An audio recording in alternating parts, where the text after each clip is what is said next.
And then I'll search around whether or not I get my It makes a lot of sense. And provide very clear roadmap on how once you get this. Yeah, because that one first you have to have like certain job experience. Yeah, you have to have. I mean, shit, all the work done for you. Well, yeah, I was gonna say, everything. We have to have someone that has all of our stuff matched. Like vouch that you have 3 years or 6 years or something. Oh, really? Not only Security that, experience but plus look at past their test. matrix. Right. So They have all the tech. I have the experience if it's 3 years, if it's 6 years ago. It's just a matter of trying to figure out which one. I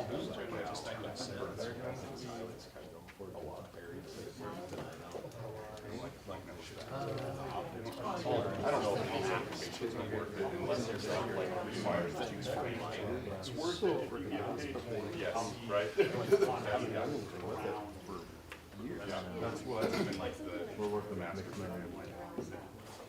Am I gonna get my return on investment for the time and money I put into this thing?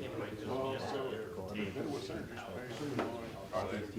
See, I had, now Of course, there's new ones. from, The ones that are there, 4 you do days, I got free tuition. So then I was paying fees, but now these last semesters, I'm paying like everything. Following around. And I was like, man, you should have stayed. You left. What's up, Pickle?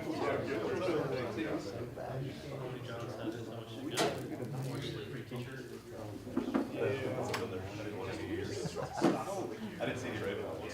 No, just B-sides. We don't have any. We don't have enough money to print t-shirts.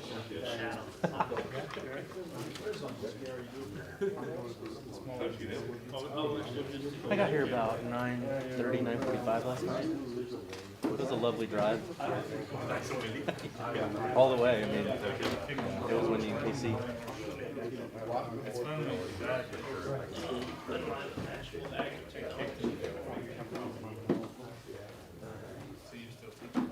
And I had to go to, Will had a track meet, so I went to the track meet before I left town. And, oh, it was shitty out there. We, like literally. Yeah. Yeah. Yeah. We were out there and it started raining and then it started sleeting in the middle of the track meet. Yeah. Will did like, he's doing long jump, so he did the second long jump, he like got what he wanted. He's like, I'm not jumping again. I was like, yeah, I don't blame you.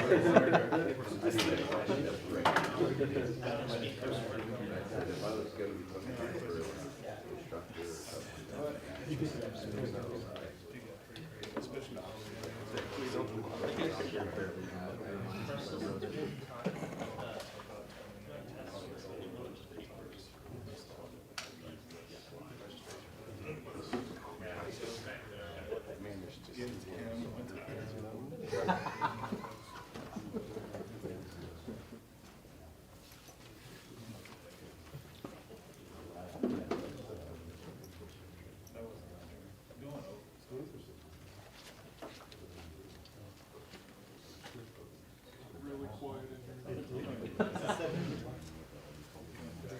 Who came in?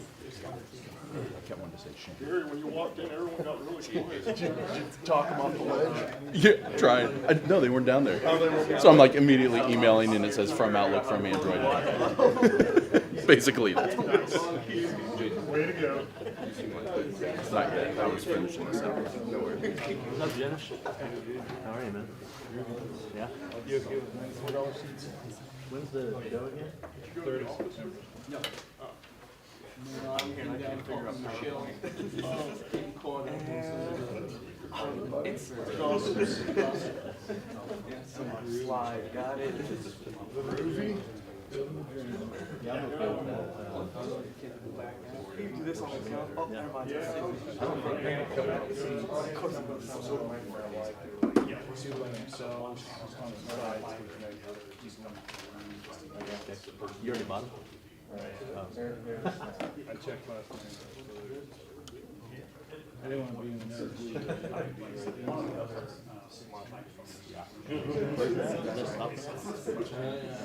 Oh, man. Oh, this is two? Roger. Not the Nick Mason one. Oh, he just didn't reschedule his message. Roger Waddle would be good.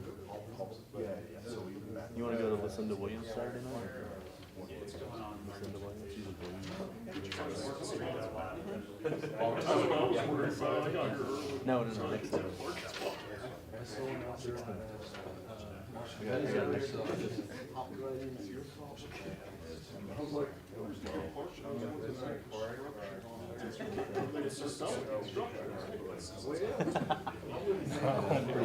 Won't be able to schedule that. Sorry, man. I don't mind.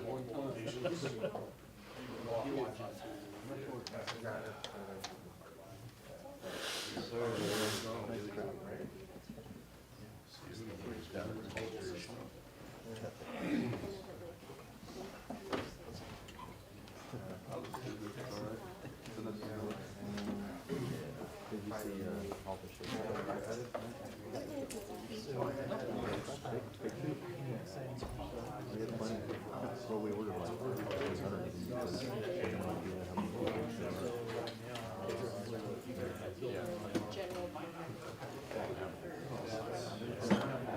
One of the big ones,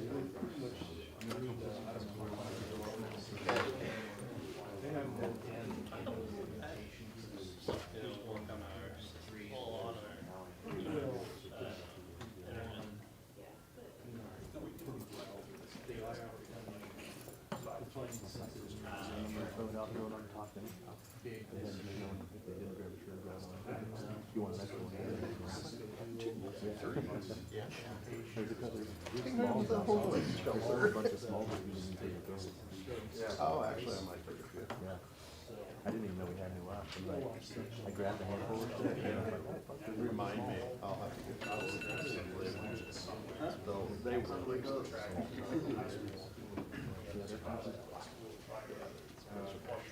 try to wake up at 7. I like the material. My brain said you're waking up at 4 and you're staying this way. Yeah, but they don't hold up very well. No, you're talking 2019. 2019 is the one I told you. Yeah. They're still saying I'm basically ready. Yeah, there's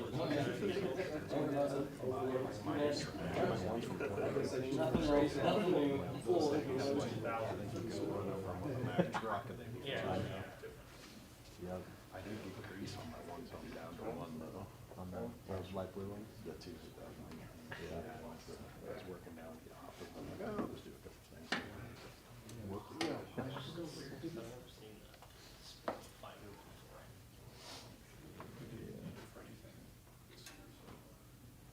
Got quiet like we're supposed to start.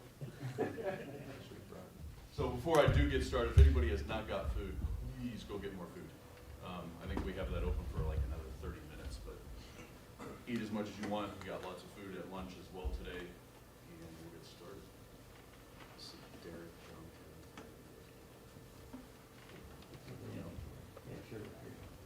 all right. Present. So hello, welcome to CyberCon 2022. My name's Jason Zeller. I don't need it. Streaming it out to some students that couldn't make it here today. All right, so our goal with today was just to kind of meet with some students. I got, looks like Victoria, and I got Hayes High and some other ones showing up here, so I really appreciate that. The goal was to try to get high school students, community colleges, transfers, that kind of thing to come to the event. We also had several from the public, but as a National Center of Academic Excellence, which you will see here sometime in the presentations, our goal is community outreach. And so we're really trying to reach out and help young students that want to get into the program, let them know a little bit about what Fort Hayes is doing, and then really tie into the public. I don't pretend to be B-sides, which you'll hear about them today. We're a mini B-sides and like a fraction or a workshop or Western Kansas version of it. So, anybody have any questions before we jump in? No? All right. I don't use a whole lot of PowerPoint. I try not to use PowerPoint, but everybody likes some slides. So, introductions again. My name's Jason Zeller. I want to thank John and Kevin and Derek. So John's over here. You're going to see him today. Kevin as well. And Derek in the back is a graduate student to help put all this on today. Michelle, everybody met Michelle at some point this morning. Please tell Michelle thank you. She is the only one that keeps us alive and running. So please give her thanks to make sure that everything went smoothly today. Restrooms, if you guys haven't found them, they're straight down the hallway here, back where you went towards registration. Everybody should be registered. If you're not registered, please do so. That'll get you a lunch ticket. And then we have a raffle at the end of the day. And so you guys should have filled out some raffle tickets, put your name on the back. If you haven't done that, please do that. We have some actual pretty good prizes. The sponsors this year were really good about giving some good prizes, including iPad minis and routers and switches and all sorts of good stuff down there. So please show up for that. Speaking of sponsors, I want to thank our sponsors. We had Nextech and Vive. We had Optiv, who Derek is representing back in the back. We have Raven Eye, which is Eric Hellman, that's in the back there as well. He's going to have a talk here. We have IntelliQuest for Jason and Lance in the back. And the reason I'm pointing these people out, take some time to go visit with them today, please. That's the other part of this, is the students get to interact with some of these people that are out in industry, and vice versa. They get to come in and headhunt to see if any of these students are good enough to bring in for internships, etc. Dallas Hazelhorst in the back for Treetop and STEM Harvest. He'll have a little bit of talk on both of those. And then we have Gary and Josh from Midwest Energy. All right, so to get started, our president, Tisa Mason, wanted to be here today. However, she's actually off doing legislature for another thing we're going to talk about today. So she did have a little welcome. Hello everyone, Tisa Mason here, president of Fort Hays State University. We are so happy that you are here today, and especially pleased to learn of your interest in cybersecurity. At Fort Hays State University, we are building a Kansas computing pipeline. In Kansas alone, there are over 2,500 cybersecurity jobs. We offer 7 undergraduate majors, including computer networking, web and mobile app development, information systems, health informatics, and cybersecurity. We have 3 minors, 7 certificate programs, including applied data analytics, and 8 graduate programs, all designed through a very vibrant teaching and learning environment, featuring a lot of hands-on learning. One of those applied learning activities might even include working with a specialized tech incubator committed to cybersecurity and cloud computing-centric business and venture development. A lot of words, a lot of great opportunities. Fort Hays State University is committed to providing the education and training necessary to assist in preventing cyber attacks. You're our future. Do you know a cybersecurity breach or loss is estimated to cost on average $117,000 per event, which would not be survivable by many Kansas small businesses? To be able to make an impact, we need students like you to join our community of learners and doers and to help us protect businesses and families from future threats. I trust that you will learn a lot today. I encourage you to have fun, ask questions, and get to know our campus. If you're not familiar with Fort Hays State, please schedule a visit, take a campus tour, speak to our fabulous faculty, and learn more about what we have to offer here at Fort Hays State University. Thanks again for being here. Welcome and enjoy your day. All right, so again, Tisa was hoping to be here, but she mentioned that tech incubator and some things like that. We're going to talk about that in a little bit. But the goal is that we're working on an initiative to try to bring some tech incubator type stuff here to Fort Hays. In the case that if some of you students come through, you got a bright idea, you want to start a new company, we're going to help find ways to get you the funding. We're going to help you find ways to get a business plan. We're going to help you find ways to get started in that realm. And we're going to try to partner with a bunch of different security companies that are within Kansas that would help partner and make sure that all of that works for you. The other part of that is we're going to try to get some temporary job placement in that, and that if we have a small business that needs a cybersecurity solution done, that we will actually send some of our students through that in a paid opportunity to go take care of that. So lots of pipelines, lots of ways for you to get paid, learn, and do all the same things, and everybody likes to get a little bit of cash when you're a student, right? So please come join us. We'll talk a little bit more about that, but that's what she's off working with legislation stuff today.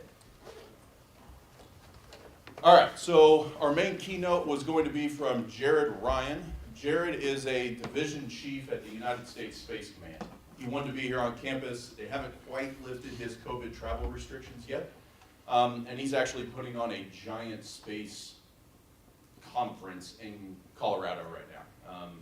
There's no stormtroopers walking around, but he said that he was going to dress up as one. So he, as a division chief, he has a whole history of how he started out in the small realm and has worked his way up through and is part of the NSA and on the way up to now U.S. Special Forces, or Special Operations, Command, as well as being in the NSA. So you'll see his LinkedIn down here. He does want to make sure that anybody that has any questions, please contact him on LinkedIn. He's very responsive there.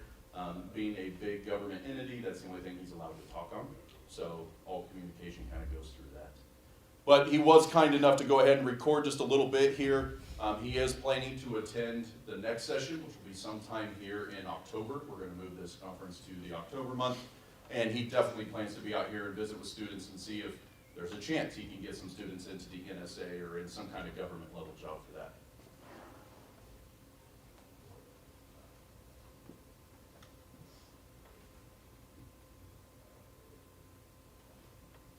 Hello, Fort Hays State University.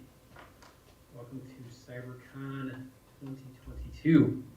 My name is Jared Ryan. I work for the National Security Agency, and I am supporting the stand-up of the United States Space Command.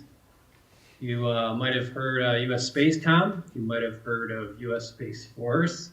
I kind of laugh at that too, because when I first heard it, I thought of Mighty Mouse going into space and doing things to save the world. So, but the reality is, it's an actual, real thing, a real mission, an exciting mission. And, I wanted to share with you today the difference between Space Command, Space Force, of course, introduce myself, and of course, share with you my journey. So as I kind of walk the path, I hope I don't bore you too much, but want you to show you my enthusiasm for being here, or I wish I was there in person, but we'll have to save that for another time, hopefully in the fall semester in October. So again, I'll start with the introduction. My name is Jared Ryan. I work for the National Security Agency. And I currently, supporting the stand-up of Space Command on all fronts. So we're basically building out a team here. And one of my main fronts, one of my main purposes for being here is standing up the space cybersecurity mission and supporting that. Before we dive into that, I'll sort of talk to you about how I got here and just some of the amazing things that you're able to do and with your studies and what you've accomplished and things you can achieve, of course, such as I have in the government. I'm very humbled by it. So I'll reel you back. I went to the University of Michigan and got my undergraduate, and right out of college, I should say my undergrad was in computer science and engineering. I did have some conflicts in the beginning. I actually didn't know exactly what I wanted to do. I do know that I wanted to be successful. I was going to be the first person in my family to really go to college, and I really wanted to make sure that I did everything I could to be successful. So I negotiated with myself to figure out what I wanted. First started to think about doing law, so I started going into studying law and looking at being a defense attorney. I ran into some moral issues there and decided I want to go a different path. So then I started thinking about mechanical engineering. Because, again, I was in Michigan, and that was a big thing. And I knew at that time I didn't know if I wanted to stay in Michigan. Mechanical, I'm thinking, all right, well, that means I'm going to be doing cars and work on engineering things with cars. And I'm like, let's try something else. So I then started going into the computer realm, and that's what changed my outlook. So computer science and engineering, if you will, is a CSE program, and graduated Michigan, and then you had a job right after to go in Chicago, working for a company called CDW. So But during that time, though, after I graduated, actually, how I got into the government, basically, I went to a career fair in Chicago, and I stood in line. I stood in line for this big government agency, this place called NSA. I did not know what it was, and I was looking and doing some research, and finally decided to stay in line. I stood in line for about an hour, if you will, and got to the booth. And lo and behold, he started circling things, had a good conversation, and about 5 minutes later, I was done. And I walked by the table, and I kind of looked over, and there was 2 boxes, one with yes, one with no. And I was in the yes box. So I watched him put it in. And I will never forget my recruiter's name, because it's one thing that always sticks with me. For privacy reasons, I won't say it on here, but nonetheless, that's how I got into the agency.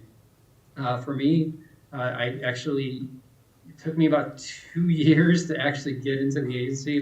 Today, that's much, much better. I had to go through security processing. You're going to hear things like polygraph, taking that test, some psychological exams. All that's true. I had to take those exams and pass them, which I did, fortunately. For me, like I said, it took 2 years. But again, today it's generally about 6 to 8 months. So as you consider, you go down your path, your cybersecurity professionals, computer science professionals, all that, make that, when you start planning the government world, that things take a little bit more time, rightfully so, because we have to have a clearance, we have to be cleared, and we get to see some really, really cool stuff. So that's what happened. I was in Chicago for 2 years after I graduated, and lo and behold, I got a notification that I was cleared, and I was heading to the Baltimore, Washington area. And it was quite exciting, quite shocking. I had no idea what I was going to be doing. To give you an idea of how confusing it really was, I started as an analyst. My actual job was a global network exploitation vulnerability analyst. That's 5 thick words. Couldn't say it fast enough without screwing it up, I suppose. But it's Geneva is how it's termed. What the heck was I going to do as a Geneva? But plain and simple, as an analyst, I went in and started doing some cool things. Again, with my computer science and engineering background, and then it started to really morph into this cybersecurity, which I'll talk about as I go through my journey with you. So as an analyst, of course, back then it was like 2003, cyber started kind of making into the vernacular folks, a good marketing term, and it started to kind of really pick up during my, just approach my mid-level part of my career. So I was an analyst for a couple of years, and then I had to really work with other analysts to understand data that were coming in, and understanding what kind of data was available for us to make information out of, and to really use that information to help our warfighters. And that's exactly what we do, right? So we have to protect the homeland and support our warfighters downrange. And that's what I supported. Excuse me. So that was, so after I was an analyst and working with other analysts on the team, looking at code and again, taking that data translation into information. I then actually had a stint in recruitment, because they said, well, hey, you can tell your story. It's kind of like what I'm doing now, right? So it never leaves you. And you can also really talk with the computer, with the computer science, with the technical folks to really help explain what kind of positions there are. And of course, I still do that today, which is in a sense why I'm in front of you today. So I did that for a couple of years, and human resources understands, how that worked. And by the way, I'm going to put a plug in for our agency. We have our biggest hiring year this coming year. It's going to be 2,900, I believe, is what we're hiring. So there's a lot to look at as far as opportunities. If you go to nsa.gov, you'll be able to look at some of these positions and just look at job opportunities. At the end of this, I'll share my information with you, and of course, you can work with Jason Zeller as well to grab my information. But that's the little plug I'm put in. There's a lot of opportunity out there, and I'm hoping that this conversation will get you excited for that. After recruitment, this is all in Baltimore, Maryland. About 7 years in, I then had the opportunity and interviewed internally for a job at Special Operations Command. So if you recall earlier, I talked about Space Operations Command, which is what I'm doing now. But then there's Special Operations Command, SOCOM. So raise your hands if you're familiar. You don't really have to because I'm not there, but feel free to if you know SOCOM.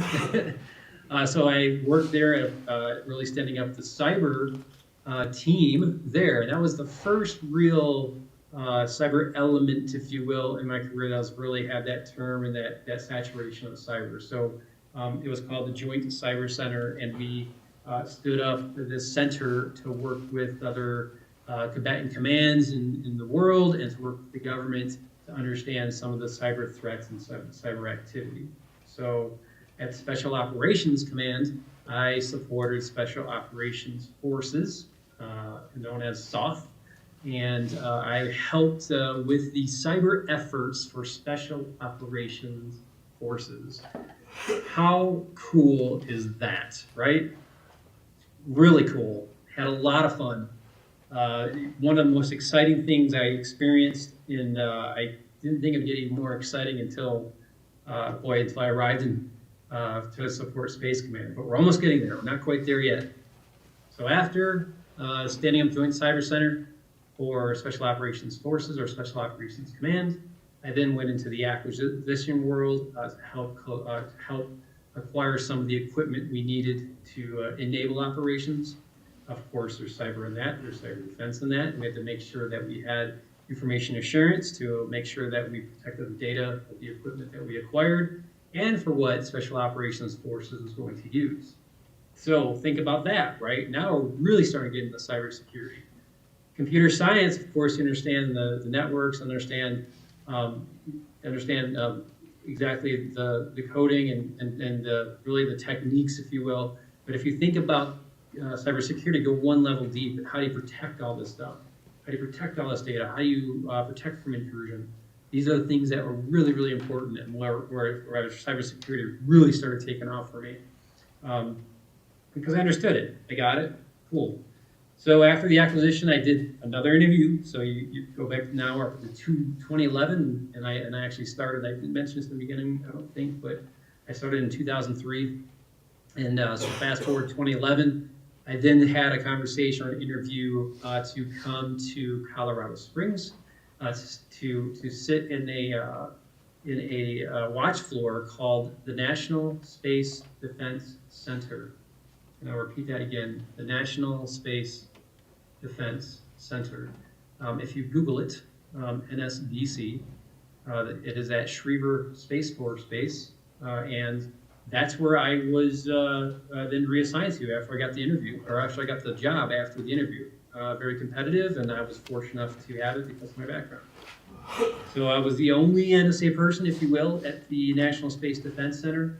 And as I'm putting together the program, understanding what things need to happen for this National Space Defense Center, then things started to turn in regards to standing up, or I should say, reestablishing United States Space Command and United States Space Force. If you may or may not know, but United States Space Command was an existing command. But then 9/11 happened, and we had to shift priorities and shift mission into the counterterrorism mission. And so we did not continue with Space Command back in 2001. So here we are now in what year is it? 2022, right? 2022, and we're now standing up United States Space Command. So that's where I am at today. I've been able to maintain my cyber background, my computer science background. I'm more in charge of running a team now of smart individuals, and one of my biggest challenges is cybersecurity or space cybersecurity. So I want to dive into that a little bit. I will just have you say first, before I start that, regarding Space Command and Space Force, you can look them both up. There's comparative differences, but go ahead and write that down for looking up U.S. Space Com and U.S. Space Force. You'll see the differences between the two. But for the cybersecurity realm, I want you to put on that cybersecurity hat. What does that mean? What does space cybersecurity mean? So it's really, I like to keep it simple, right? So we need to defend our networks. We need to defend intrusion. We need to defend against attacks. We need to understand what our capabilities are. We need to understand what networks need to be hardened. We need to understand all these different things in the space cybersecurity world. If you think about space, a lot of the assets up in the sky, they have been up there for a while, right? I mean, space has been part of our world ever since we've been alive. I mean, that's just the way it's been. And we always say there's never a day without space, and that's very much true today. So if you think about the ground stations, you think how we communicate. One thing I think you can really resonate to, if you look up, another thing to jot down is Schriever Space Force Base. They host the global positioning system, GPS. So anytime you use Google Maps and where you're going, what you're doing, that's where I work. That is where it's hosted. Think about that network. How do we protect that kind of stuff? These are the things in cybersecurity that are imperative. These are the things that we need to understand fully. How do we go up and protect our existing satellites? How do we make sure that we're ahead of the game? And we have a whole force. We have a lot of smart people that are really looking at these hard, difficult problems to solve. And I can tell you from experience how exciting it is just to get in there and to really take a look at some of these hard problems and figure out the navigation to solve them. One of the most difficult positions I've been in, but one of the most rewarding. We still have a while to go. We still have things to get done, but nonetheless, we're well on our way. So obviously, there's many more details to that, of course, but to keep this nice and unclassified, I'll leave it at that from a cybersecurity standpoint. So that's pretty much it as far as what I do today. What I will say and what I will leave you with is I want to motivate you. I want you to be motivated. I want you to know that there are so many different things to do with cybersecurity. Government is big, right? And I'm with what agency? There's a lot of different government agencies. There's a lot of different things you can do from a defense standpoint. We have a lot of contractors we work with, but it's exciting. There's a lot of things to get done. We need smart people just like you to take over the reins, to get in, to understand, to help me out, right? So I've lost some of that because I now direct, if you will, and that's my motivational speech for you. So now how do you do it, right? So you can contact me. You can contact Jason Zeller, of course. I will give you my LinkedIn address for those that want to contact me. Just shoot me a message, and then we can correspond, and then go from there. So I'm going to pause if you want to write this down. I don't know how many of you have LinkedIn. It's the only social media that I do. I'm a Gen Xer. I don't really do social media. And on top of that, too, actually, because of my job, I just want to make sure that I'm, making sure I keep a straight line and have just one social page, I guess you could say. Anyway, I'll just give you the address. So it's LinkedIn. So it's going to be linkedin.com /IM/ and then my name, JERODRYAN. Again, JERODRYAN. Again, Jason can help you with that, and can give you that information as well. So please reach out to me. I wanted to condense this and to just give you a story, to give you an understanding of where I'm at, what we're doing, and I can tell you it's exciting. I love living in Colorado Springs. I love Colorado. It's one of the greatest things. I know you're next door, Fort Hays State University. I plan on seeing you in October, right? So that's the idea. So I do plan to be out there, and I'm excited to see you in person. I'm excited to actually talk to you face to face. I don't Nobody likes this pandemic. Can't believe it happened. It makes me mad. It makes everybody mad. But thanks for being here. Thanks for listening. I hope my enthusiasm comes through the screen and really motivates you, because I can tell you it's an exciting world, and we need your help. So keep doing what you're doing for Hays State University. Students, staff, thank you, and my apologies for not being there, but I will see you soon. Have yourself a good CyberCon 22. Talk soon. Ciao.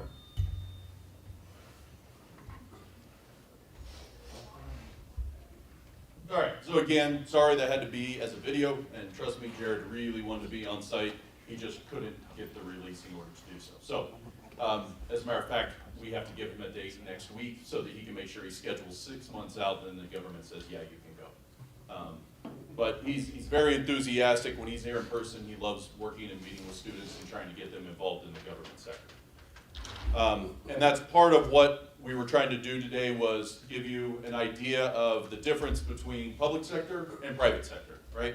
So Jared was hopefully giving you some information as what's available in the public sector, particularly in the government side, that there's lots of government jobs available, and some of the people in here today work in cybersecurity on the private side, which is what we're going to have a couple talks in that realm. But they also, I'm sure, do contract work with the government as well. That's a pretty common job for a lot of our students. And Derek is a graduate student, looks like he may have slipped out, but he actually works for a cybersecurity consulting company that primarily focuses with work in the government side. And so he is working with several government entities that he may or may not be able to talk about, but he was aware of people like Jared who are working within the Space Force. The big thing within, or Spacecom, I should say.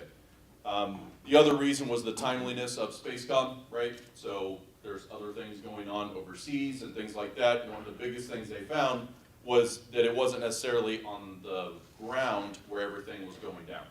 They were taking down networks, they were taking down communications. You had to have people like Elon Musk step up and throw over some satellites and give internet access to some of the people so they could keep communications up and rolling. And that all happens through the satellite side. Last year I attended a conference in which most of it was about hacking satellite dishes and how you can do that with a very small little disk, and you can get the satellite signal feed because it's being broadcasted out, and you can decode it, and you can pull satellite feeds all day long, particularly imagery and a bunch of other stuff. It was really easy to do and very easy for a student to spend $100, go get a little device, and it allows you to start broadcasting signals. So it's real. The space side of things, you know, a lot of people, like he said, joked and laughed when they heard about Space Force and Space Command coming to be a thing, but that is where a lot of our communication lies today. So on the job opportunity side, this is a rough idea of yesterday, how many job openings in cybersecurity there are across the US. So as the colors get darker, there's more and more jobs. You're obviously going to see that in the California, Texas, and Florida areas. Those are typically the cybersecurity hotspots, unless you get up to the Northeast. Kansas is still holding in there. In Kansas, you know, at a national level, there's about 600,000 jobs available listed right now. And this information is coming from Indeed and a bunch of other places. I'll give you the link to this website. I pull this up all the time. I have students go and check it out.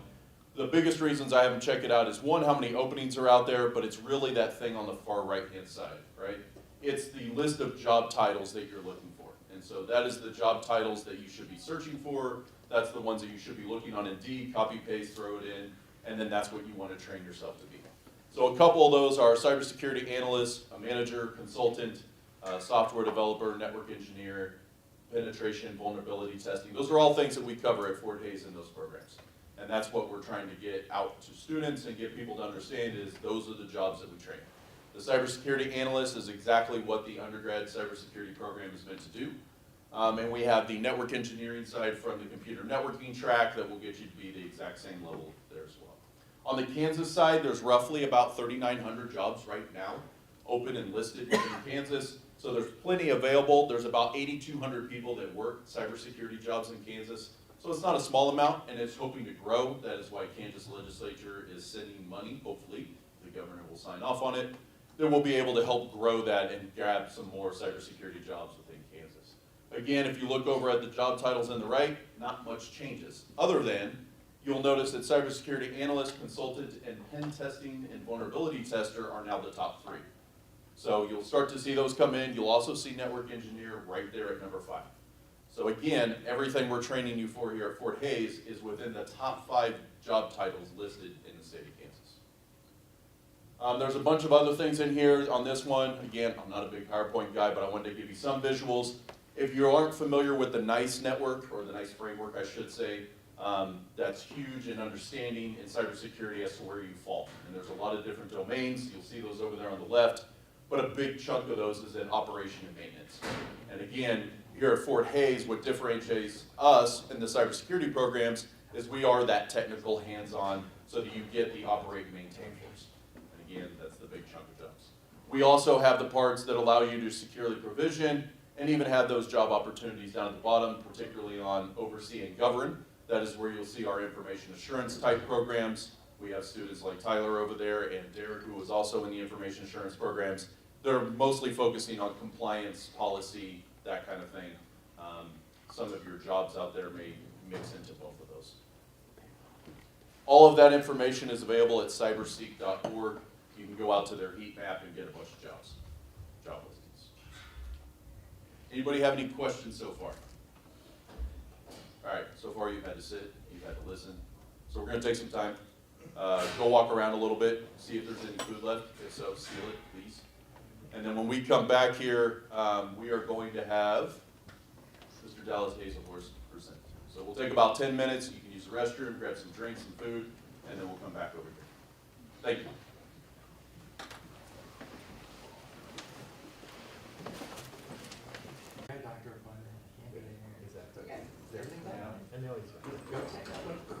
Work on chapter. Fall there. Yeah. Can we appreciate it? Give me sometimes I hate to set my alarm about that. I don't think anybody's trying to teach anything in class in our part. We don't have any that like her.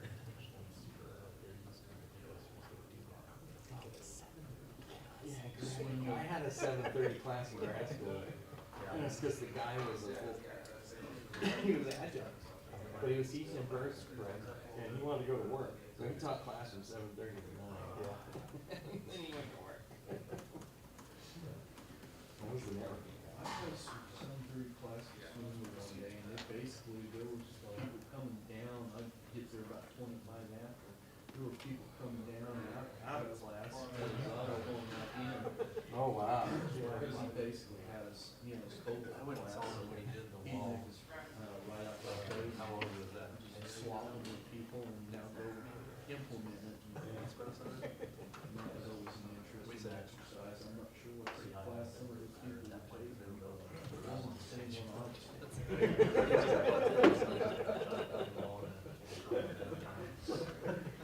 I think some of them were doing lots of orientation before it was. Some of them were not good. One time, you get to see the mic go over, but then like, yeah, it's just like, I didn't get to see it. How's the week going? Good. It's Friday. Oh, it's interesting. It's nice to follow. I'm here, not in the office. Yeah, right? Just said I was going and then just didn't go into work today. Thought maybe you're like, well, So you guys support, I was like, who are we if we can't go 3 blocks down and support a local conference?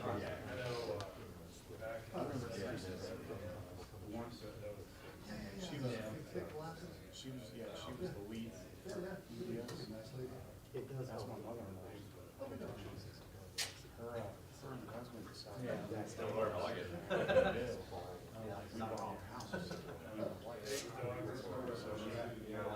Which will be good. That's what she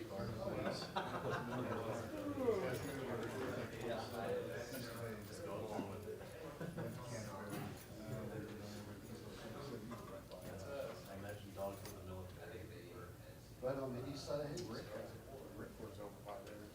Rick Wimholtz. He worked days. He's a weed. He's actually a weed. Yeah. What's that? Yeah. We just started our Cisco ice project.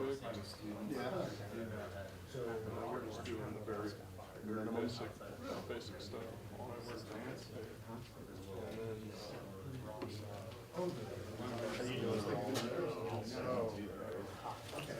No, I think our main focus is stuff that's user facing. And then like maybe like our tower site, since it's out in the middle of nowhere, so not maybe value there if something got plugged in. I mean, we got stuff shut down, you know, locked up or whatever. But yeah, so I think, like I said, we're kind of in the early stages, so we're not really sure how we're gonna do it. We're just gonna start with like the office stuff and kind of go from there. That's why we just bought the very cheapest license and stuff. I mean, honestly, to do that implementation on that network, you're Right. You can grow into it. You can always add more. Right. That's exactly what we thought. We were like, well, we don't need to buy it all now. We know what we're doing. Let's meet the guideline recommendation. I'm trying to get to have 8.2.1 stuff. So let's just meet that and then see what that's giving us, and then if we need to build on it, we can somewhere else. So we got that going. Library. Non-security related kind of stuff we're trying to cut away from AT&T and get all our SIP traffic through Nextech. So we're trying to get all that turned local. Trying to get rid of our dependency on Verizon VPN towers. Just do our own site-to-site VPNs. Yeah. See how it goes. They could have had a lot more business before starting that. Oh, no. Yeah. Oh, no. I'll be here in a couple of weeks. I'll be working on our distribution automation project, which is what I bought those firewalls for.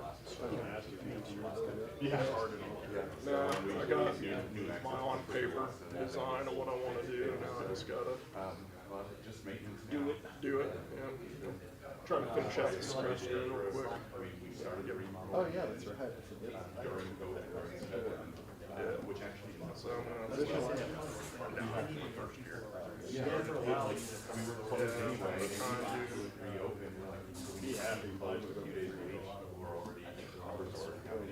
Potentially what my group I'm gonna try and do my Cisco Cyber Ops cert maybe. Yeah, we kind of have we're going through the class and stuff. Or next year, or next in the fall. Everything's ready to go. Everyone has a class. Just ask Jason when he can take it.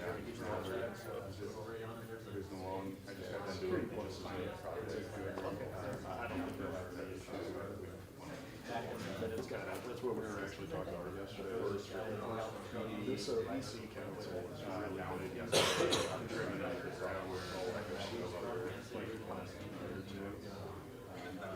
everybody's kind of disagreeing plus baseline. Get started. Writing a lot of policies. Yeah. I shouldn't even say it's it just does go through 5 years of experience. Yeah. I think at some point Jason has the CISSP stuff locked in there. Just take some of it to Perry to go take it or whatever.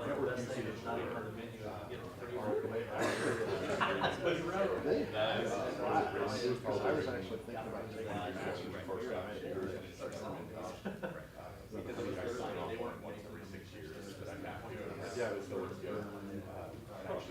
Anyway, it was like a CISSP prep class. You saw in there, there's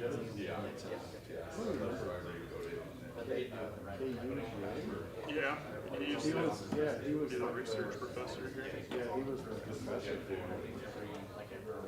It was kind of a fun class. I just didn't links into a lot of Yeah, he was never a very Well, he good wasn't, he teacher. wasn't, yeah, I was in the cybersecurity course, and so suddenly, he talked, I just worked out, That's funny. Yeah, it's really interesting to Yeah. think about how. I'm excited to be going through it. I'm nervous as hell, excited at the same time. Going back to school, so it's scary, especially when you're working. I'm done with school. If I ever go back to school, I'm too soon. Jason kind of talked me into it on the way to B-sides last year. And then my boss, Tim, is just so adamant that you get like your CCNP. I really don't want to do CCNP. So I was like, I'll get my master's in cybersecurity, and I'm going to be like, I'm not taking the CCNP, just like, because I got this now. And he seemed to swallow that. There's no point in getting a networking deal if your primary focus is yeah, that helps. I don't need to know that much more. Like, I'm not an ISP. I would We're not make doing sure there's a post I work for, all realistically. Yeah, right. And they only have one guy that does everything. Yeah. I mean, it does help because he's structured our job around those to get more money. You have to do it, so I do it. But I really didn't want to do CCNP. But they pay for it though, too. Yeah, they're paying for my master's and everything too. So I figured get through this, and see where that takes me, and with CCNP and not cybersecurity. Yeah, that's the nice thing is, regardless of how you say at the same time, so I've been having a lot of these conversations. We give them, $3,000. What if you don't have any? Right? So exactly. Right now, Ryan is So they're like, hey, valid point. But yeah, I've been having a lot of conversations with different organizations right now. On that exact thing. I gotta invest in Yeah. difference between you could have 5 entry level people and have one person that would be trained to nine, and they will run so 5 entry level people all day. Yeah, absolutely. We started on AWS and we just, let's stop talking about it. Well, my argument's always been the same thing.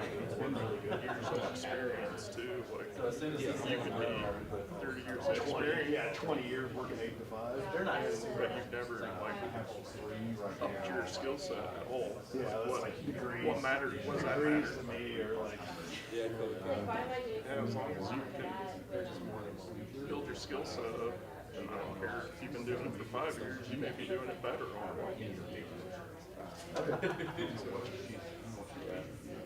jump in, feet first, and that's all you spend. So,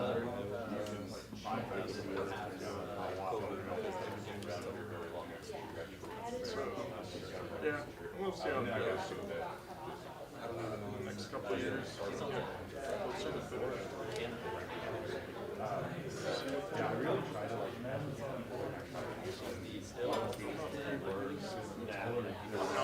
so much because you learn a lot going really good and then you get out. Absolutely. I'm actually excited about that. So if you need hands or help, I only love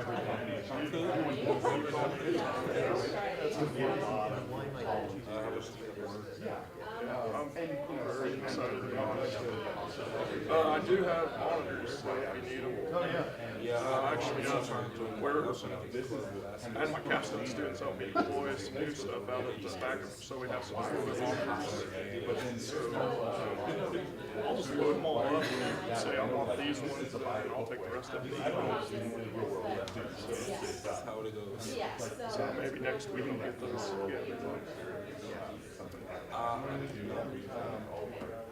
mean, honestly, it's one of those things that right now, honored I can do, even if it's probably 4 to 3 I actually, it's not ideal.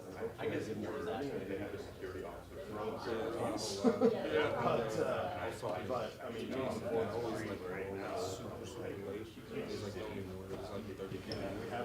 we have what I thought was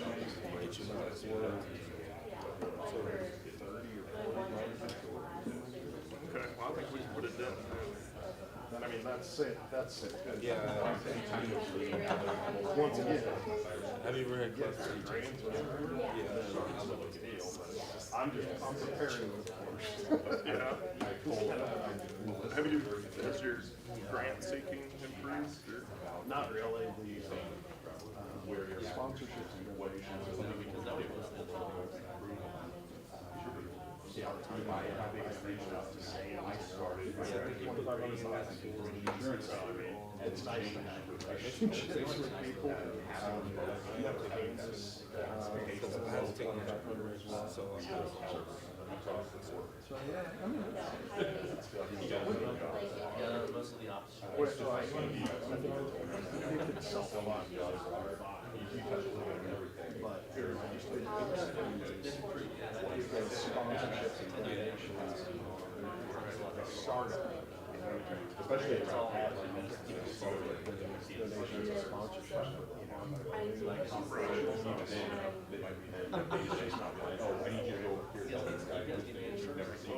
I could talk to people in Midwest Energy about sponsorship. I don't know if you reached out there. Well, I reached out about that community, actually before we announced it, I reached out about the community back in the I'm always interested. We also don't have not a lot of explaining. We didn't have to pay. So I'm actually, I haven't even. Yeah, we'll definitely work on that. Now, the other thing, yeah, it's definitely different. Really, 3 or 4 different working on 4 days. Yeah, so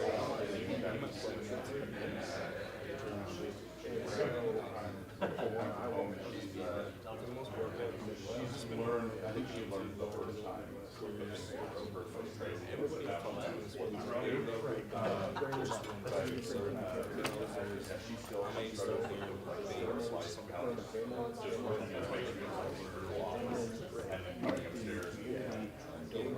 Having problems up here and there, shine it around, but it's other factors. And so that's how you kind of get back, no miles on the car, so. Like, her car was whatever. Yeah, that'd be good. So I think there's a real opportunity for that, because then you build those one time, and I mean, maybe you build them one right, and now that has a steady source of foundation, twice a year is more. Huge shifts in weather would be an exciting opportunity. You know what I mean? So have somebody take that and kind of go around and look at it. That's a cool idea. But yeah, I mean, obviously, let's get the only place to talk about for that, but I know you guys do. Yeah, whatever.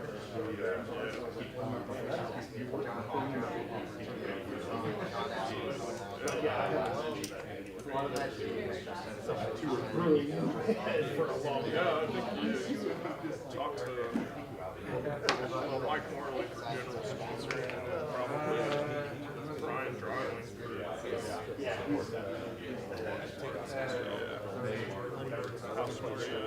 I don't even remember what it's called.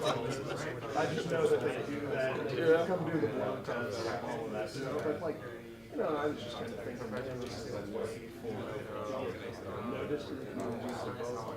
But even when I told someone, it was just a good thing. Yeah. I think that's a cool idea. Yeah, we'll see. What are we going to do?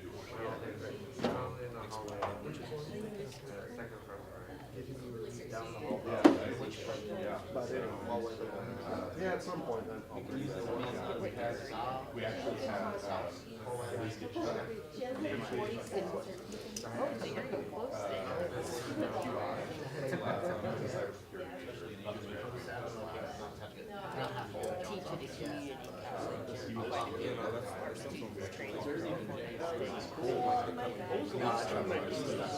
Like Jason said, it's been a while.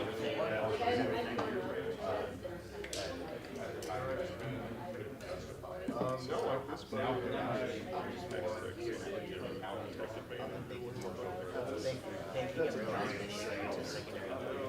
this is kind of what I thought it was going to be. I think the one I went to, either you or Alan or both of you were speaking at it. oh, I didn't know if I'd ever considered it. Seriously. Oh, really? I saw you there. Well, that's because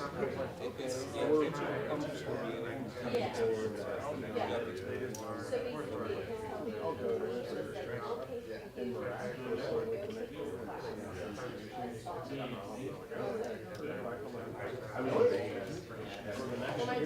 Yeah. No shit.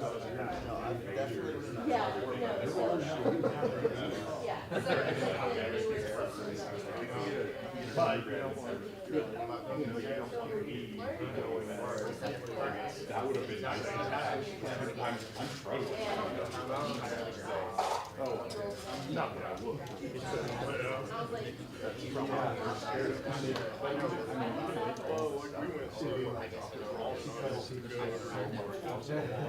So I know Tad did about it. It's something that Get together, like hosted there at their office every quarter or something. Just kind of like a group kind of thing. Yeah, I think he was there that one time. Yeah, I've never been. Oh, yeah. They were kind of. Just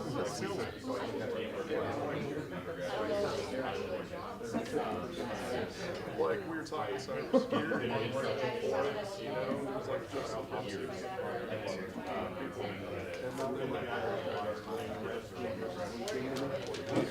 was that who that was? Okay, so then there was another guy. It was like a sales guy. He was talking about how he had like 100 smart devices in his house or something. Security. Yeah. Like, what do you do? So you got that stuff. You sell it to customers. It's like saying, you know, so he was getting really defensive about it.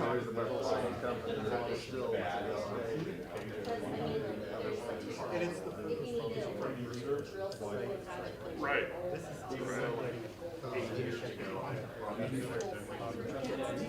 Yeah. You did that? Yeah. Jason was in school, he did it too. He did a whole floor drive. Oh, I actually,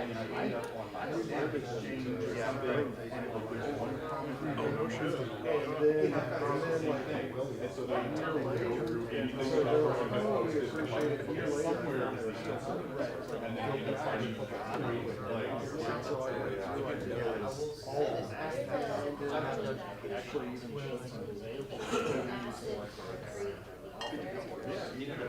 How are you? I'm just fine. Good to see you. I'll be back in a second.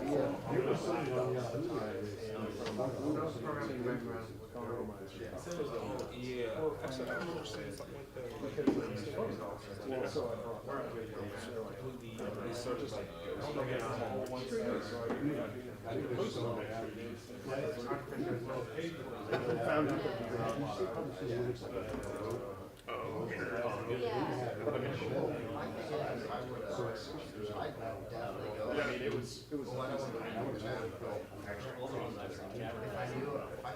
I know Jason was telling me when he used to work in the R&D side, he discovered that an issue with the TV service.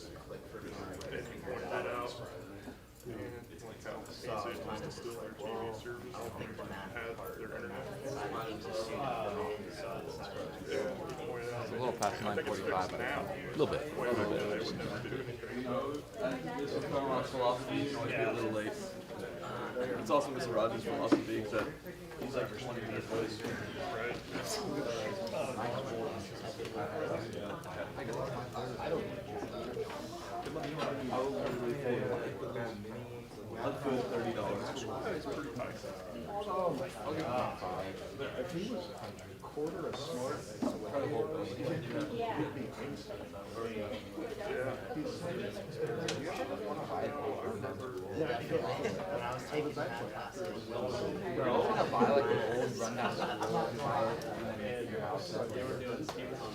What goes on, you know? Yeah, you could have a hundred. You didn't have to clean it. You could have a winning team. You think you got time to school? What that? What you really do? blue. Do you know what a blue teamer is? Doesn't cost anything to go to your calendar. Good to see you. Keep it on down, bud. I just blew my entire break and didn't talk to you. I'll have to get you after the next That's one. right, I'll be at lunch. All right. And cheap. We'll get started back up here again.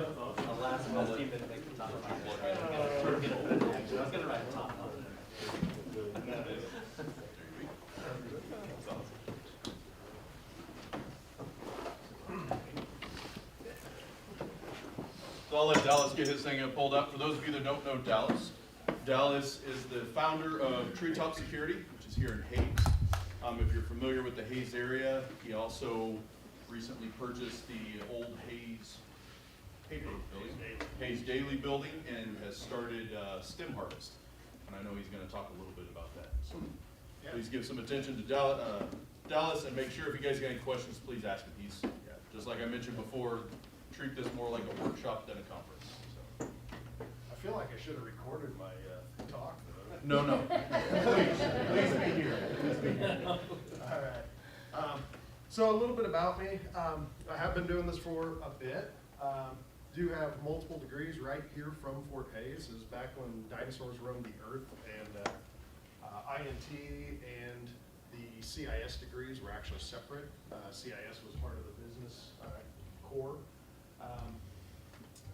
Do have a master's degree from the SANS Technology Institute, as well as a alphabet soup of cybersecurity related certifications.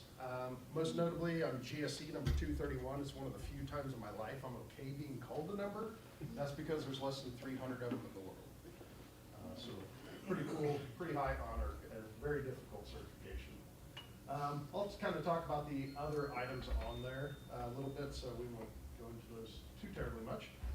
Also, if you read Roar Magazine, I was featured in that for some of the different things that I've been working on for the last few years. So if you get a chance to check that out, I know Jason, I don't know where he went to, but asked him if I saw it yesterday when we were talking. I was like, hey, you want me to sign that for you? Anyway, so a little bit about what we're going to be talking about. So I'm going to talk a lot about things that I've done, but keep in mind that these are things that can help you in your career as well. So that's the reason why I bring them up. So some things about what I've learned, some ways that you can improve on how you get into cybersecurity and also move up in cybersecurity, whether that's improving your soft skills. Shocker, IT and cybersecurity people are not fantastic at talking and presenting and things like that very often. So, you know, there's a lot of different ways that you can make yourself really stand out from a lot of other folks. Also some ways that I found, kind of some life hacks, I guess what I call it. Ways to earn recognition, stay up to date on kind of your knowledge, and also, you know, just find purpose. Now the big thing is as we're going through this, stop me, ask questions. You know, I can talk about this stuff until I'm blue in the face. So if you have questions, please just stop me right then and there, and we'll go. Just raise your hand and start chatting. All right, so my first company, I do consider myself a little bit of an entrepreneur. Started that in March 2003.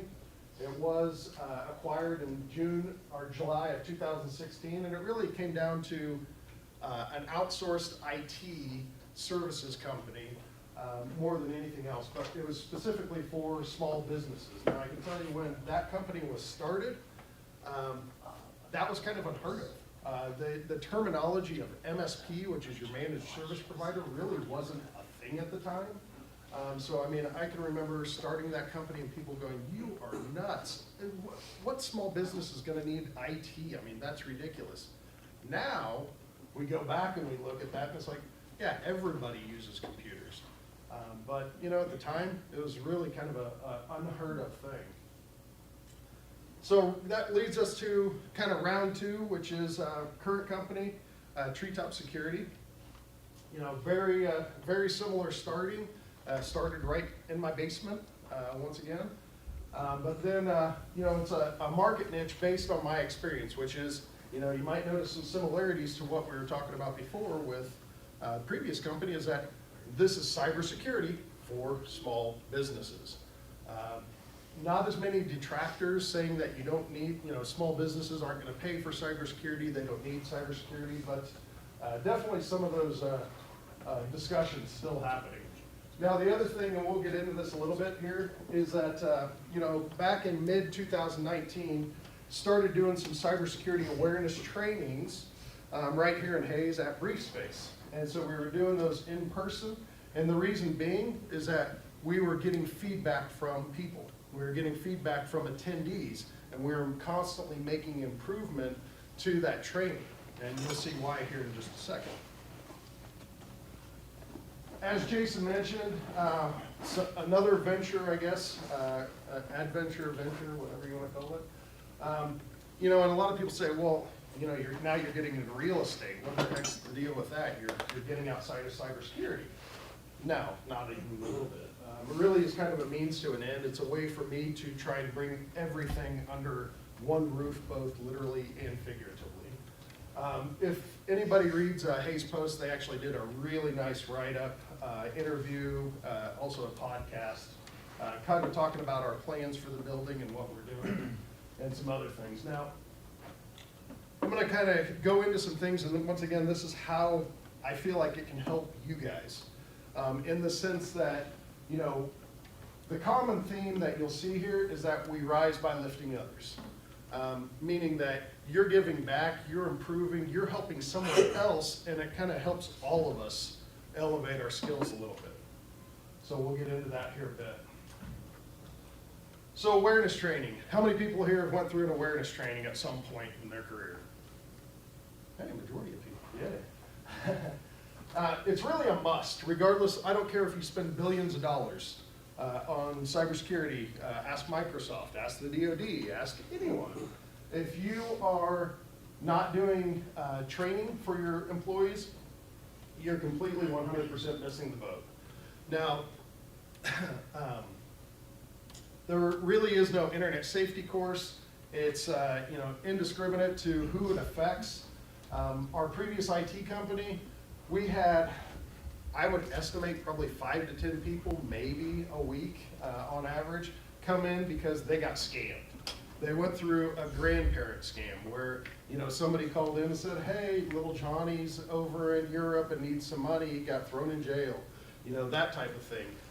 The tech support scam, something popped up on their screen and it says, hey, you need to call Microsoft, there's a real issue with your computer. And so we just heard about those all the time. Now the kicker of it is we weren't the only IT provider. We weren't the only place that those people were talking to. So think about how many people got scammed out of money, hundreds of dollars, thousands of dollars, where, you know, really it came down to 1 hour of training probably would have prevented 99% of those. So that's really what that training entails. And so at Treetop, what we did is we started doing we created the training, I should say, and then we started doing those in person. Started getting feedback, started improving it. And then it came down to, okay, well, I need some outside inputs. And so we had some other folks, some other cybersecurity professionals literally from around the world, provide feedback on ways that that could be improved, ways that we could reach more users, ways that we can make it more relatable. And so we incorporated that in, and at the time, September 2019, we actually released version 1.0. is a Creative Commons license, meaning it can't be used for commercial. Somebody can't sell it, can't rebrand it and sell it, but we gave it away. It's essentially open source slide deck, I guess is what I would call it. But in the first 6 months, it was downloaded about 150 times.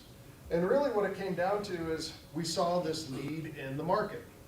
You know, we went out and we were going through our own cybersecurity platform and creating it. And we got to the part where it said, hey, you need to do some sort of training for people. And I was like, okay, great. I'm gonna go find something from Department of Homeland Security. I'm gonna go find something from the FBI. I'm gonna rubber stamp it and say, go do this. That didn't exist. At least not high quality, that I would call it. So anyway, so that was the reason why we did it. Like I said, created it, refined it, and then just gave it away. It's been shared at a number of conferences. I know Black Hat, that happens to be a picture of an RSA slide. I mean, pretty cool when you think about it. You have the DoD at the top. You have Cyber Patriot, which is basically a government offshoot, third there. And then you have SANS, which is where one of the leading cybersecurity trainings on the planet, and also where my degree's from. And then you have Treetop Security in Hayes, Kansas, right? So kind of cool to think about that. So our training around the globe, once again, it was meant to create that content so anybody, and I do mean anybody, can take it back to their own community and present it in their own language, in their own way. We've had a couple of requests to do translations. I don't speak anything other than English. Good luck. You know, you're free to change it any way you like.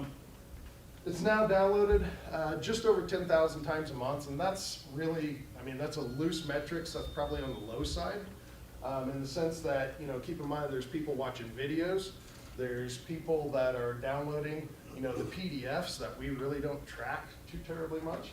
There's people downloading the presentation itself and then editing it and presenting it in their own place. Well, that's one download. They may be presenting it to a few hundred people. So you just don't know. Last Cybersecurity Awareness Month, actually received these screenshots, these pictures from different folks around the world. You have up in the upper left Gambia, Fiji, Philippines, and as well as India. So really cool to kind of see that really make traction really around the world, and kind of, yay, it worked, right?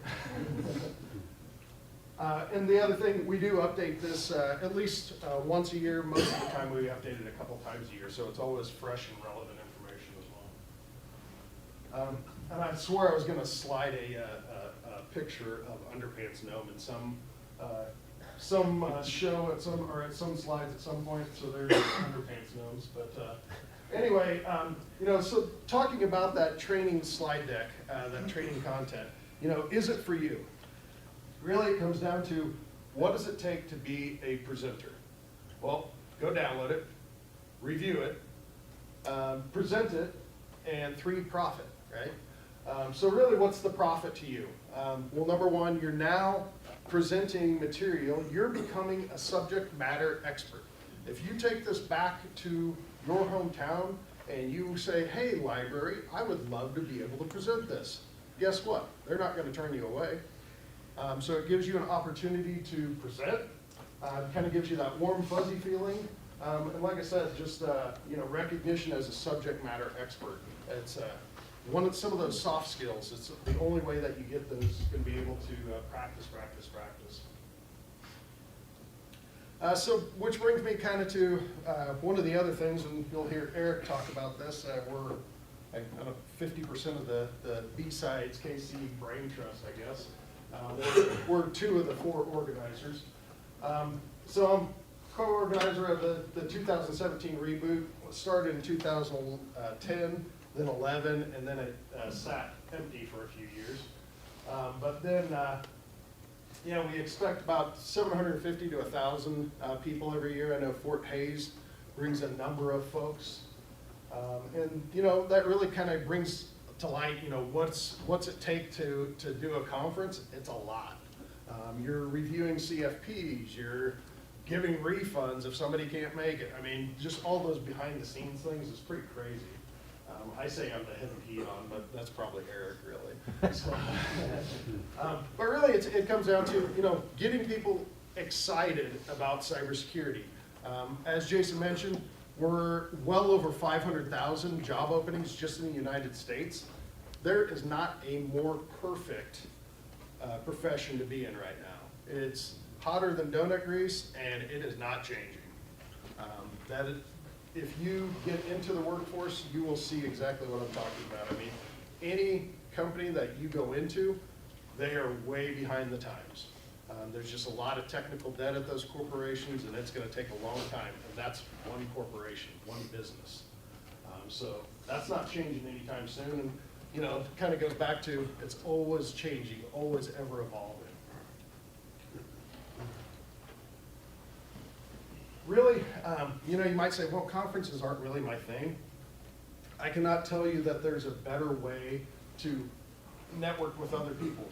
If you're thinking about sending, you know, a blind resume, you know, just, oh, fill out my resume, send it in to Indeed or ZipRecruiter or whoever, there is not a better way than to go to a conference and say, hey, I'm a student from Fort Hays. I would love to learn more about your company. You start talking, you hand them a card, they hand you a card, now you have a connection. Way better than that blind resume thing. Everybody's looking for help, but that'll definitely help you get to where you want to be. You get to talk with a lot of like-minded individuals, as well as employers. You get to get introduced to a lot of new tech, especially like B-Sides KC. We have multiple tracks of speakers from all over the United States. I don't think we've had any out of country yet, but a lot of people from all over the United States, and they come in and talk about this exploit that they've done, or how I've improved my cybersecurity awareness at our 2,000 person organization, or whatever the case may be. Easy way to learn on the cheap, you know, going back to B-Sides, you know, it does depend a little bit on the conference, but going back to B-Sides, for students, it's actually free, 100% free. You still get fed, you still get the swag bag, you still get the whole 9 yards, but you don't have to pay a dime. You have to get there, is essentially what it comes down to. We do have a lot of speaking opportunities. I know we've talked about even having some lightning talks where people kind of vet out their talks, so it might be an opportunity for you to you know, step outside of your comfort zone and start, you know, actually talking about some of the cool things that you found, whether it's an exploit, whether it's, you know, doing some different pen tests that you've done or anything like that. So it brings me to kind of my latest venture, our latest venture, I should say. It's a STEM Harvest. Once again, this is going back to the building purchase, is that when we were looking to buy a building, we knew we needed about 4,000 square feet for the kids' space. Ends up being about 5,000 square feet. Hope to have it opened later this year. There's a lot to get from here to there, but that's kind of the hope and the plan. So what is it? It's STEM education with a heavy, heavy, heavy tech slant, which means coding, you know, coding, programming, 3D printing, prototyping, or really kind of a fusion of those things, so you can actually get into some fast-track prototyping and things of that nature. The whole idea behind it is to make sure that it is accessible for every kid, regardless of income, regardless of gender, regardless of all of those things that might be limiting factors. Just brings it together to where they can now learn. There's going to be a lot of mentoring opportunities and also some volunteer opportunities. So I know I've talked to Jason in the past about possibly getting some of the cybersecurity club folks to volunteer to kind of help out, get us going, because it's going to be heavy volunteer driven. Obviously it's a 501c3. We do not have a lot of money, to say the least. But yeah, so lots of opportunities to work with us on that. So some other ways to really get ahead, more in cyber, but to get it really ahead, you have to step outside of cyber. You know, you want to gain some knowledge and some other things. The one that I always go back to is, yeah, you know what, I don't do the whole compliance security framework thing. That's not kind of my thing. I'm more of the tech side of things. But I can tell you right now that every business you go into, they're dealing with their own compliance standards, and if you can't speak that language, you're gonna be behind the 8 ball really fast. Whether that's learning, you know, what PCI is, payment card industry, whether that's learning what NIST is, we're learning, you know, like all these different frameworks, you at least have to be able to talk intelligently and understand that business and how it relates. If you don't, once again, you're gonna be in trouble. Once again, speaking, writing, you know, doing other tech, and I say non-standard tech, but, you know, don't just look at cybersecurity and go, that's all I'm focusing on. Sometimes it's kind of where you get your ideas, is working on some side project, some home project, things like that to really get into, or to advance, I should say, in cybersecurity. Understand the IT basics, not just cybersecurity. One of my favorite things to tell people is that if you learn the basics, nothing looks like magic at that point. You really need to learn the basics, and then all of a sudden it's like, okay, yeah, I can see how that's like this, and yeah, okay, fair enough. And you know, the thing is tools change. You know, the endpoint protection du jour of the month might be, you know, entirely different a year from now. That company may not even be in existence. But if you understand what it's doing and how it fits in the overall scheme of your cybersecurity, whether that's a defense in depth approach or just how it works together, or we're gonna have to augment this with these other products, now all of a sudden you just understand things 1,000 times better, and you're more beneficial to the organization that you're working with, whether that's consulting or single organization. Always ask for input. Network with other folks. The value of outside perspectives, I can't tell you the number of times that I've been talking with the owner of a restaurant or the owner of a lumber yard or some energy companies where you all of a sudden can take that knowledge and use it over here as well. Or going back to those cybersecurity frameworks, you see how this compliance standard and this compliance standard all of a sudden are starting to converge as far as how you're protecting things. Now, some things I have down here at the bottom. Never stop learning. That's probably the biggest thing. But I personally spend about 12 hours a week just improving my knowledge, whether that's learning a new language, learning something different that I didn't know anything about, or just increasing my knowledge. I also do a lot of podcast listening. That's kind of a life hack because you're doing it while you're driving, you're doing it while you're doing other things, basically, that you would normally just sit there and chill out to music or whatever. So you may say, well, what podcast would you recommend? Thanks, I'm glad you asked. So here's a few of them that I would recommend strongly. Security Now, Internet Storm Center, which is actually from the SANS Institute, Malicious Life, so, as well as Darknet Diaries. Darknet Diaries, if you need a reason to get excited about cyber, that would be the one that I would tell you to listen to, because what he actually does is goes kind of behind the scenes and actually talks to the people that hacked or may have hacked some of these different things in life, and now they're telling this story from their end. So it's really interesting because you kind of get that attacker mindset, which is really kind of necessary to help you become a better defender. But yeah, you can see where that adds up to some serious time every single week by itself. And by no means is that an exhaustive list of podcasts. There's like a zillion of them, especially in the cybersecurity realm. Once again, never stop learning. Most, I should say, all of my certifications were actually while I was owning a business. So I had a lot of people say, well, why the heck would you do that? That doesn't make any sense. I finished my master's degree in 2019. So well into my business, and actually even after that is when I got my master's degree. So once again, you know, a lot of why, or why are you wasting your money? But really it comes down to you work today to what you want to get to tomorrow. Yeah, there's some shortcuts along the way, but most of us just work our tails off. That's really what it comes down to. There is a ton, and I do mean a ton. I would argue cybersecurity probably has more free knowledge than any other profession on the planet.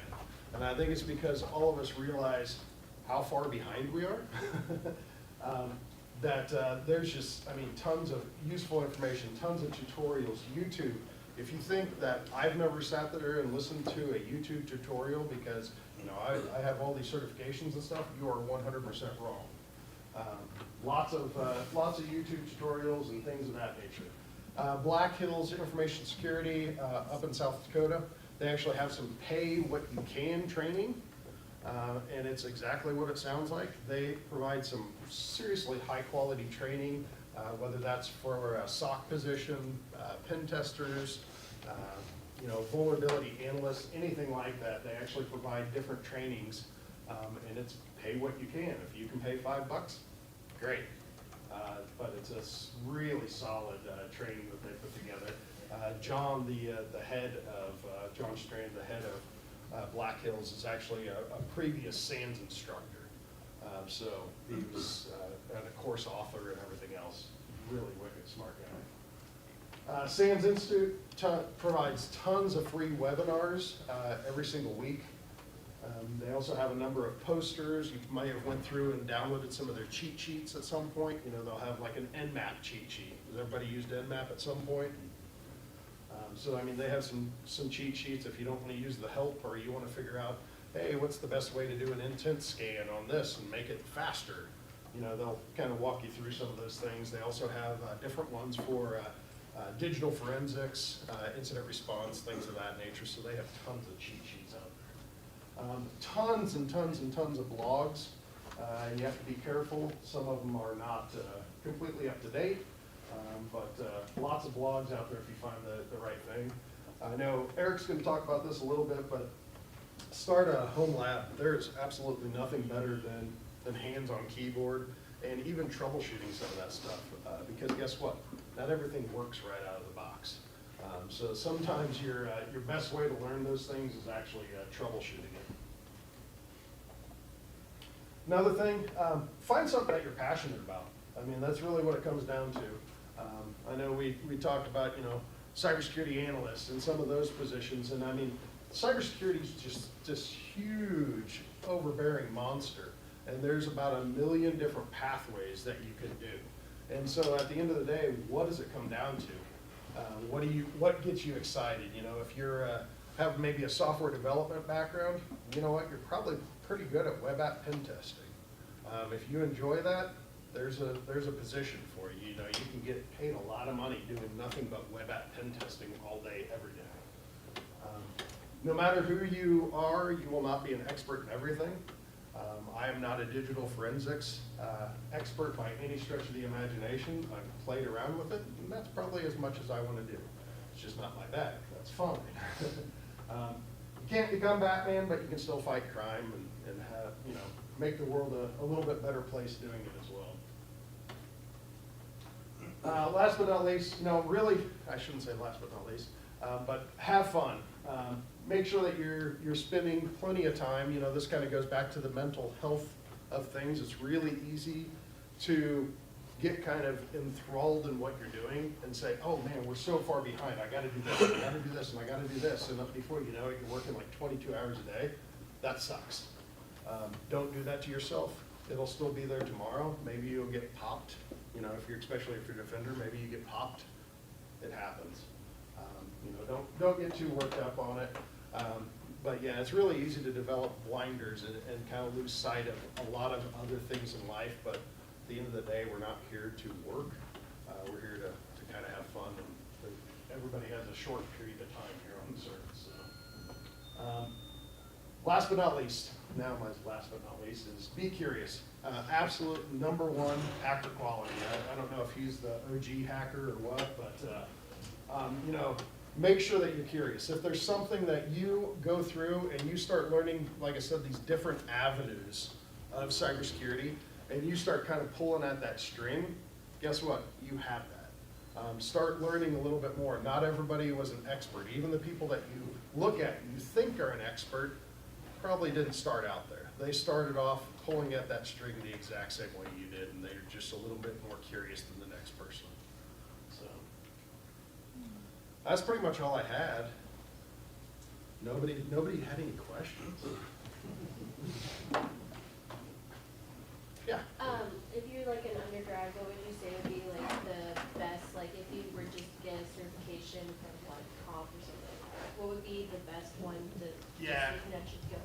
Yeah, so we were actually just talking about this yesterday. Security Plus has been kind of my recommendation for the last few years. It's just a really solid cert. It's being looked at as really the entry level for most cybersecurity stuff these days. So, you know, obviously if you have enough experience, things like that, go get the CISSP or something like that. But Security Plus, by far and away, probably the preferred would be my argument. So, good question. Yeah. Would you happen to know anything about computer science being involved with cybersecurity?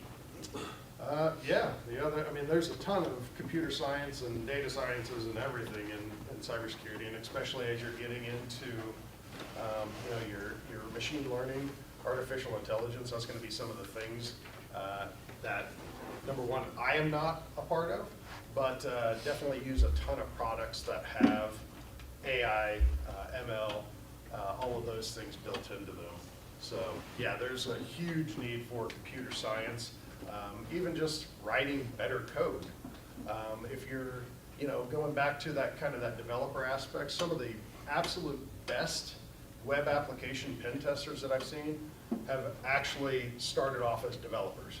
And that's because they know PHP inside and out. They know C inside and out. And all of a sudden they're going, oh, this is the normal place where you'd see a string copy, and this is where a buffer overflow would be. And it's like, oh, okay, yeah, I didn't know that. Cool.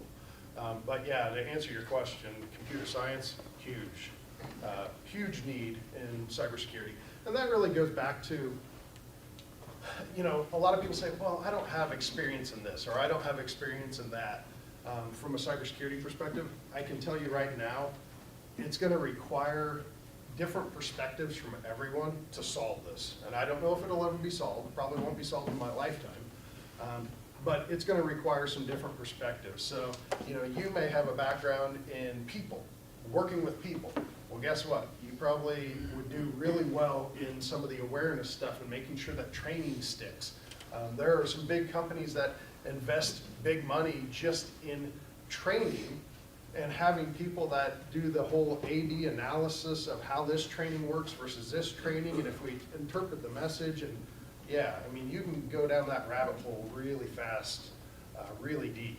So yeah, there's really a need for everybody is what it comes down to in cybersecurity, and those different perspectives are what's going to help us get to where we need to be. Does that answer your question?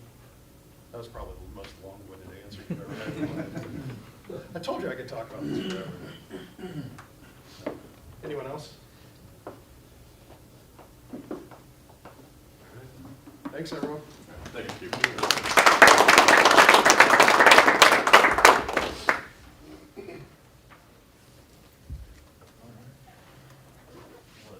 Mr. Helm work his way up here. So for those of you that don't know,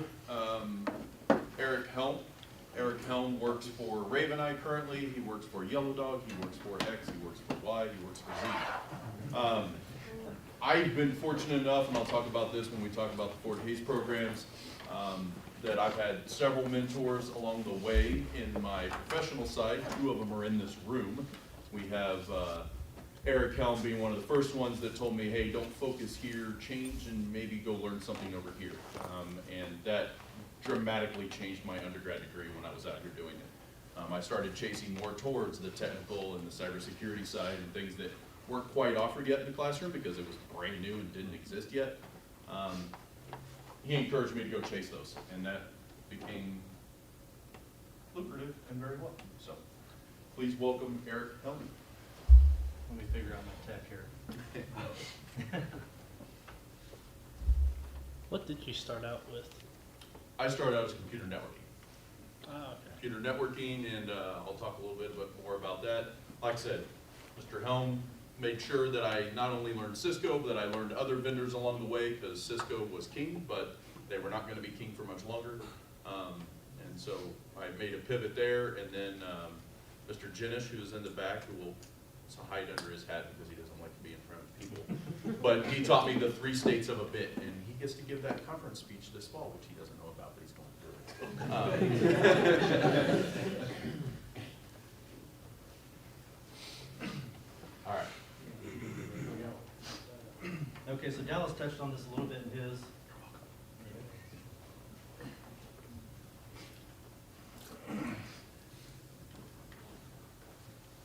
I'm going to go into a little more depth on building a home lab. And I'm going to apologize in advance. I meant to do kind of a bill of materials, but I was in the Bahamas last week, and I was worried more about fishing and drinking rum. I'm sorry, sir. Could you use the microphone, please? Test 1, 2. Can you hear me? Yep.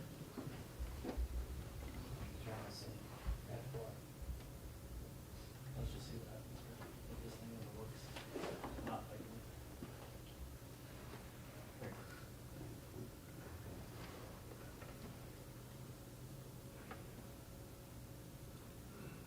Okay, there we go.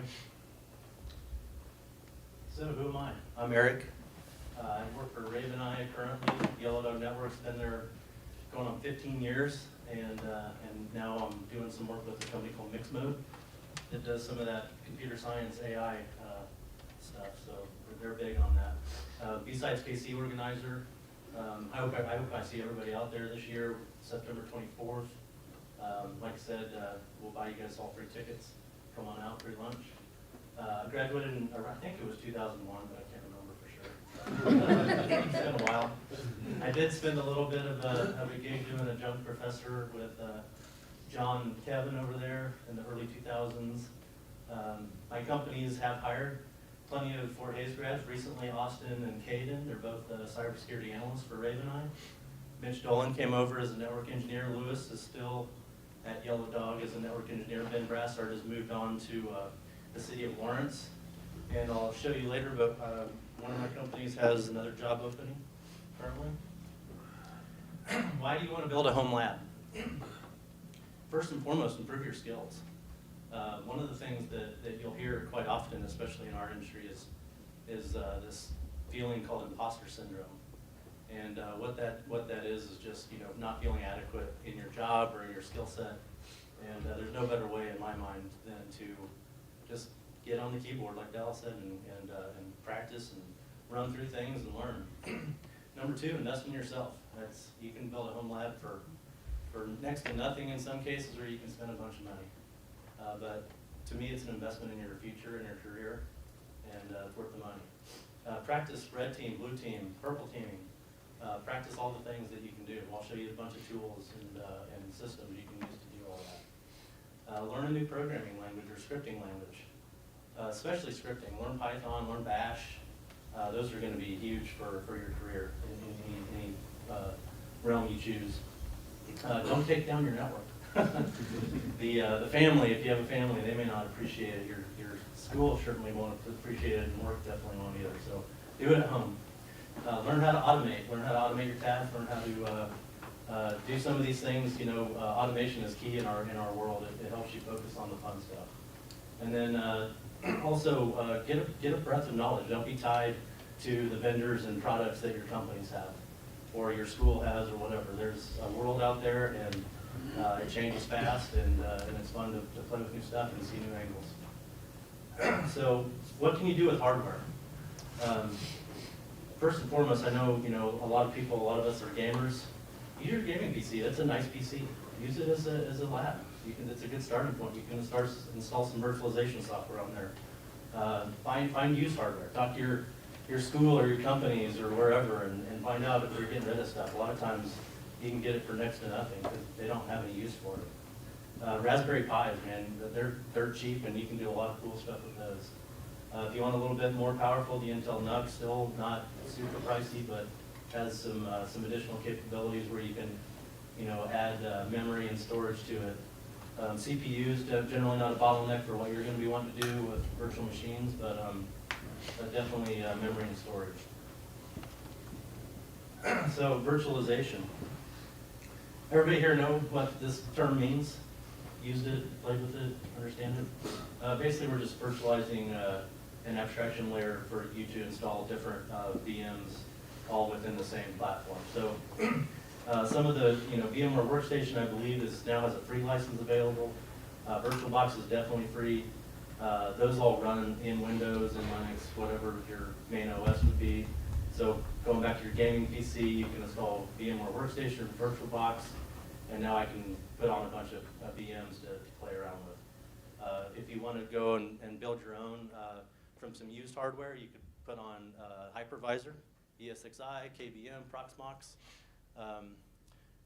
For me, I would choose ESXi. It's what you're going to see in enterprise mostly. KVM a little bit probably. Proxmox is pretty cool to play around with, but heck, try them all. Why not? So for the network side, get a managed switch. You know, you guys are going to be learning about this anyway. It's important for future. One of the biggest drawbacks I see with cybersecurity analysts and engineers is they don't understand networking. A lot of people come from more of a software and application system admin background, and I see a lot of people that don't understand networking. So understand the VLANs, understand port mirroring, understand Ethernet and IP routing, at least at a basic level. So when you're looking for a switch, you can get these things for $100. You know, a Netgear or a Ubiquity, or pick a few, right? Find some used gear on eBay or through your work or whatever. Cisco Extreme, some of the enterprise grade stuff. But make sure that it does support VLANs. Make sure it supports port mirroring, and I'll tell you why in a while. For your wireless, make sure it supports bridge mode. A lot of the consumer wireless you buy will automatically do NAT, and then you'll lose visibility when you're doing some network analysis and visibility. For a firewall, again, they have software firewalls. You can run, pfSense is a good one, Untangled, BIOS, there's a list of them there. You could run those as a VM. You could run them on bare metal. Pick one. Go try to find used hardware, but you got to be careful with firewalls because enterprise firewalls are tied to subscriptions, and sometimes it can get you bound up on testing features and stuff. So just be careful when looking for used like enterprise firewalls. Systems, this is important. I think Dallas touched on it, but understand IT, right? So don't just focus on the cybersecurity side. Understand how Windows Server works. Install it. You can get a 90-day eval from Microsoft. Understand the Windows, workstations. Windows 11, I guess now, 10, 11. Understand Windows XP. Heck, we still see that out there a lot. Linux, there's a ton of variations. There's a couple there that are prominent.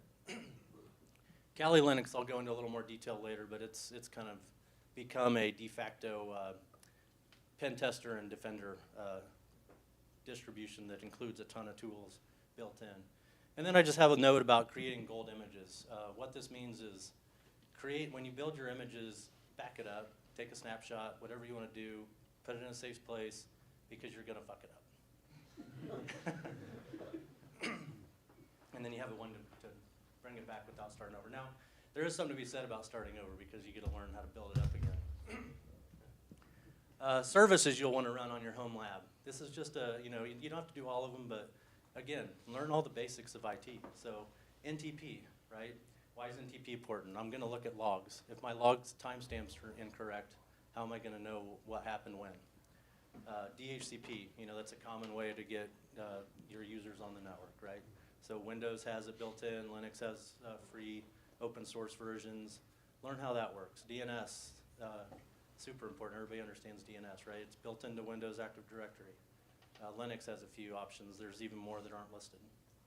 I have Active Directory list.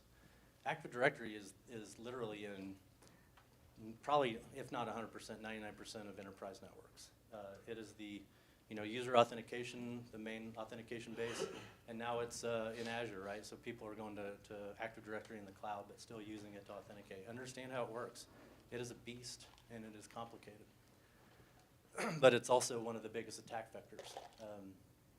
Syslog, again, going back to logs.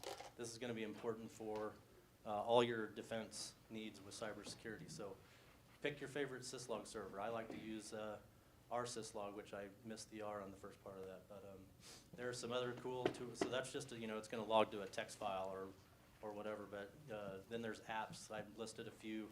And again, a lot of these are free or low cost or no cost, really, or demo, I guess. So Windows would be more of like a trial version, but all the Linux stuff, this is all free.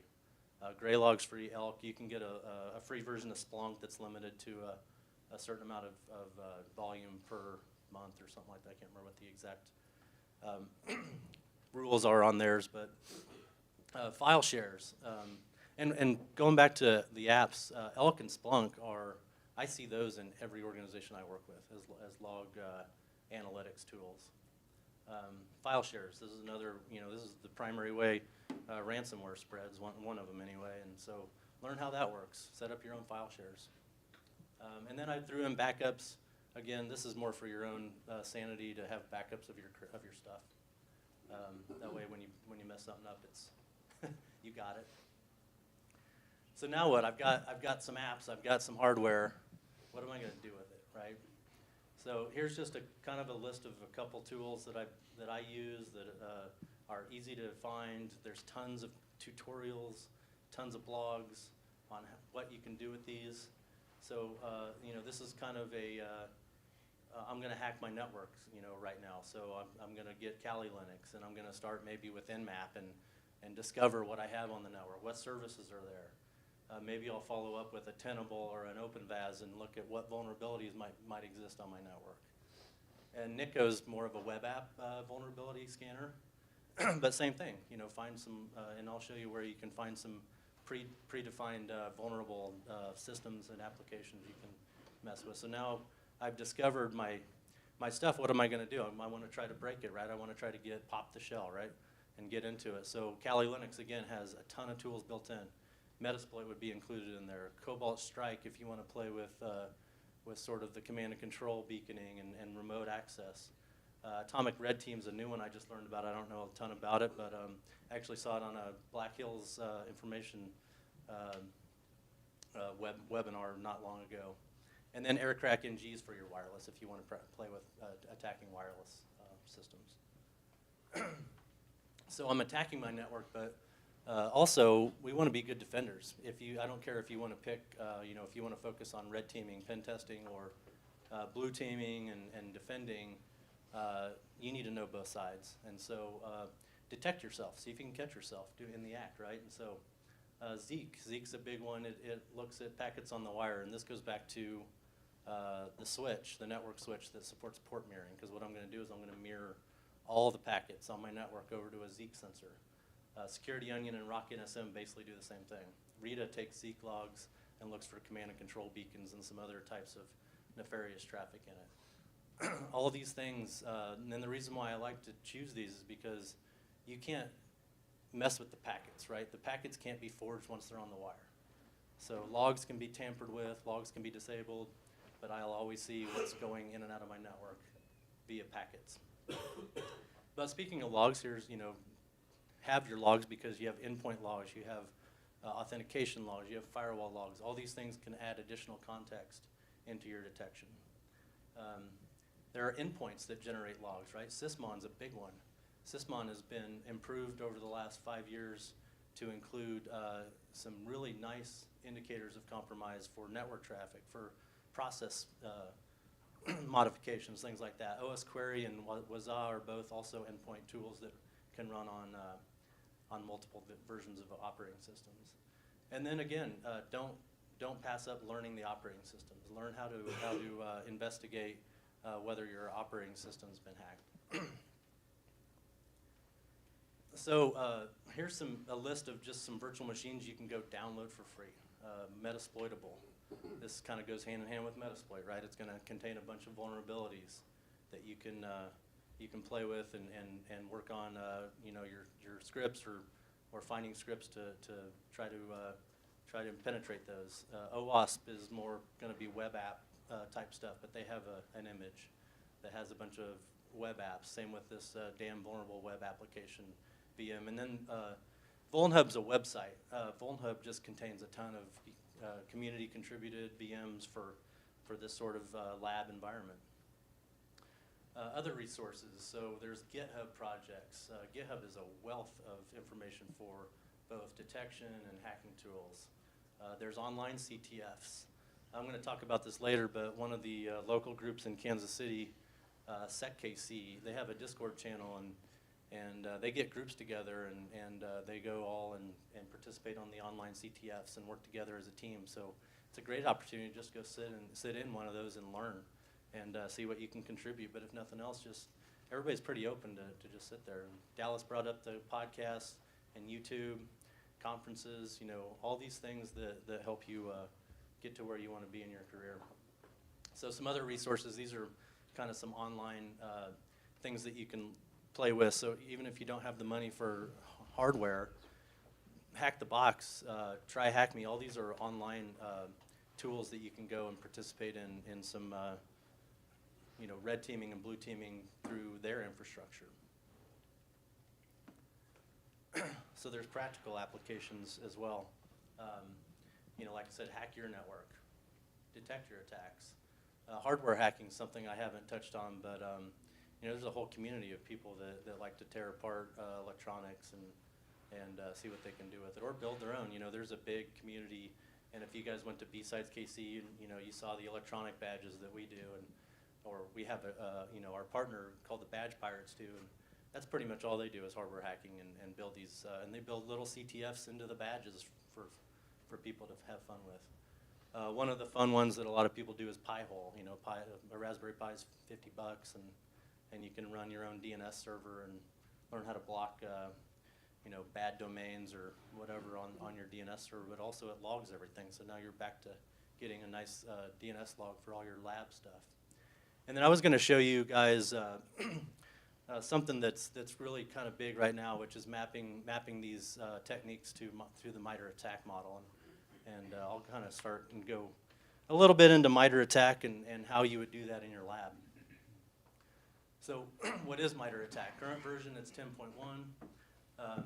You guys can read this, but really what it is it's a matrix that MITRE came up with back in 2013 to document the common techniques. They call them TTPs, right? Techniques, tactics, and procedures. And it helps map not only you know, the techniques, but also it includes mitigation and detection techniques as well. Why are we doing this? Because, you know, back in 2003 when Dallas was starting, everybody had just had a perimeter firewall and maybe an antivirus. Well, that's not enough anymore. You know, all these attacks are getting right by your firewall. And then, you know, indicators like, traditional indicators like, I don't know how many times I see, I mean, Austin can attest to this, that IP is coming from Russia, it's got to be bad, you know. Well, I got news for you. When SolarWinds got popped, 90% of their IP addresses were from Amazon in the US, so you can't trust any IPs. And also, it's easy to change and easy to spoof. People will take over companies' networks and use those to originate attacks. So you can't trust traditional IOCs, which is why MITRE, one of the other reasons why MITRE came out with this. So what we're going to do with MITRE ATT&CK is, like I said, it's a knowledge base. There's 244 techniques that are currently in the database. Tactics, but these tactics are going to be why, right? They're going to explain, you know, what the tactic is. There'll be a subset of techniques in there, and you can map those to each step along the way of an attack. They have the mitigations in place, like I said, so help a defender, what am I going to do to mitigate that attack? How am I going to detect it? These sort of things. That's the data sources, which is the detection. So here's just a quick list of the high-level tactics that are in MITRE. So this list will cover all the ways that adversaries are working against your network. So reconnaissance, this is where they're just gathering information. Resource development, this is stuff like building out the infrastructure, so command and control and those sort of things. Initial access is where they're trying, you know, maybe phishing. There's an open web service they're going to take advantage of, something like that. Next, they'll go to execution, which will be where they drop the code. And then now they're going to try to maintain. So we have persistence, privilege escalation, excuse me. I want to get to be admin or root on your network. And now I can really start doing things like defense evasion. I may try to disable processes, disable endpoint protection. I want to steal access for credentials for additional lateral movement. And then discovery, it's not really in order, but discovery is you know, kind of mapping out your network. What services, what am I getting into? So keep going, lateral movement, you know, you guys can read this. I'm not going to cover it all. I'm going to skip right forward to kind of mapping it out for you.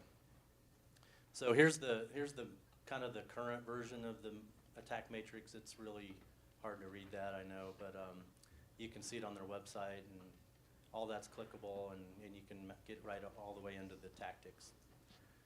So what I'm going to show you is like what I would do in my home lab. This is, you know, kind of a rough diagram of I'm going to use RDP down there as an example, because I was not long ago on an incident response where this is exactly what happened. They had a remote desktop sitting wide open to the internet. Well, we'll just go through it. So this customer of mine had remote desktop sitting in the internet. Well, they weren't a customer at the time. They were a customer after they got hacked. But they had remote desktop sitting wide open the internet. The admin of the network had reused his password many times over. It was discovered, you know, on another breach somewhere else, and so what'll happen is, you know, these services. Have you guys heard of Shodan? Anybody? So Shodan has just a wealth. They scan the internet nonstop, and they have a wealth of information out there. So if I wanted to look for all, you know, TCP 3389, which is remote desktop for Fort Hays IP space, I could go look at that, right? And if I see one, what I may try to do next is, do I try and see if that version of RDP is vulnerable to an exploit? Or if I can just log in, maybe I can find that there's some Fort Hays employees that have been in a database breach of some sort, and I'll start trying to reuse those credentials. Well, this is what happened to this particular instance. And so they reused the credentials and were able to get in. It happened to be that this guy was also the network admin, so they didn't even have to privilege escalate. They were already admin. And they ended up running PowerShell script to download a ransomware, and encrypted their entire network. And I saw a grown man to tears because he thought he was going to lose his family business because of this, because they didn't have any backups either. They encrypted the backups. Anyway, so what will we do to map that to MITRE, right? And so first step in that process was the remote desktop. So in MITRE, there's a technique called exploit public-facing application. And you can see here the description. The detection, this is what's great about MITRE, right? So, and Austin doesn't know this yet, but this is what we're going to be working on for our team in the future. But anyway, so now you have all the things you need as a defender right here already pre-built for you with MITRE. So detection, how am I going to detect this in the future? Monitor my application logs. Use deep packet inspection. What's my mitigation? Network segmentation. Okay, if I get in my network segmented, maybe they can't move around, right? Privileged account management. Don't give everybody admin access. Make them elevate. Use MFA. And then vulnerability scanning. Constantly be aware of what your vulnerabilities are. The next phase in that attack, credential stuffing and reuse, right? So they have one directly for this. This is a sub-technique, but this is a brute force credential stuffing. And again, it gives you the description. It gives you how do you detect it and how I'm going to mitigate it in the future. And you'll see multi-factor authentication a lot for these because it's really becoming a de facto. You'll see it in requirements now. I know some of my friends in the back have been dealing with this for insurance. But and now we got the next one. They loaded the PowerShell script and ran a loader so that they could, or a dropper so they could get their malware into the network, right? And so the technique here is command and scripting interpreter. And, you know, again, the description, but how am I going to mitigate this? Endpoint detection. There's execution prevention. Again, privileged account management, code signing. Maybe you have a bunch of users that don't need PowerShell. Disable it. Next phase of this attack, and again, this is only the first part of this attack. This doesn't include the entire process, but this is just an example of how we would go about mapping these. This is where the command and control came into play, right? And so they have a technique specifically for command and control. And what am I going to do to detect that? I'm going to look at my network, right? This is where maybe logs don't come into play, because if you have a command and control that's just beaconing out once an hour or once every 4 hours, how am I going to detect that in logs? There's no logs generated. So this is where I need something like a network packet sniffer like Zeek to be able to look at that. But not only look at that, I've got to be able to figure out why is it doing that. So look at suspicious traffic. Do my, this is another big one, do my web servers need to initiate traffic to the internet? Probably not, so disable it. Do egress filtering on your network traffic. Do my workstations need to make direct DNS calls, or should they be using a trusted internal DNS server? You know, don't let your workstations do DNS out to the internet. Some very simple stuff that you can do to try to mitigate this in the future.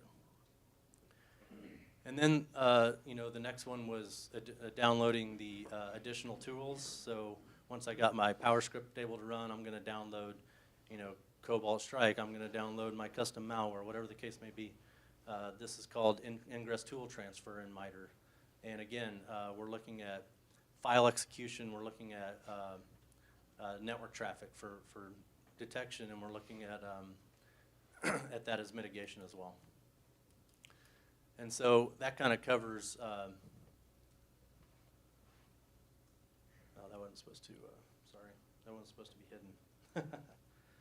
So anyway, that pretty much covers it. As far as mine, I wanted to cover a few more things real quick. Any questions while I'm at it?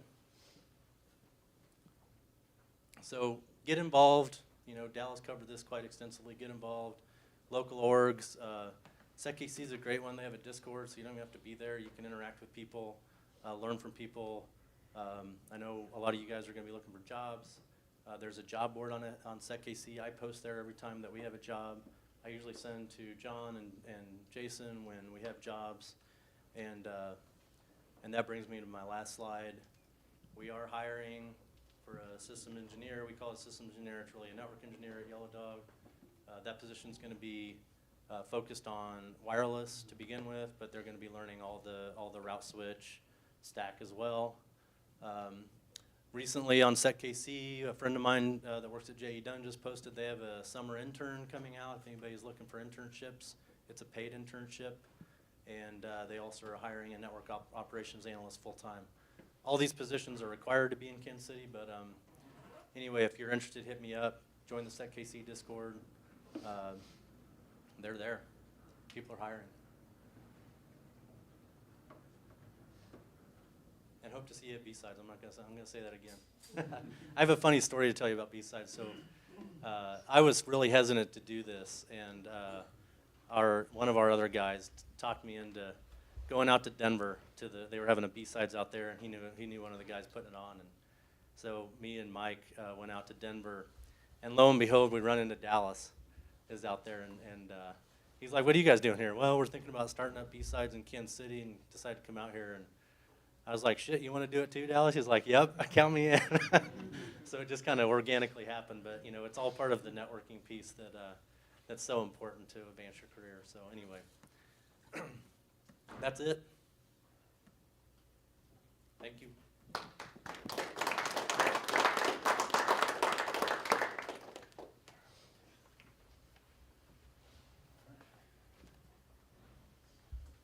Well, I'm going to go change my remote desktop password. Thanks for that. I think one of the systems still uses the password that Gary gave me about 12 years ago. We won't Thanks talk for about letting me know that. Yeah.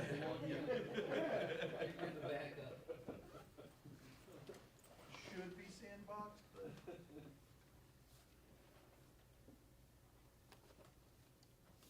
All right. So again, both with Dallas and Eric, please reach out to them. They've been great about mentoring students and answering questions after the fact. They wouldn't be here if they didn't care about making sure you guys get what you need and be successful in cybersecurity.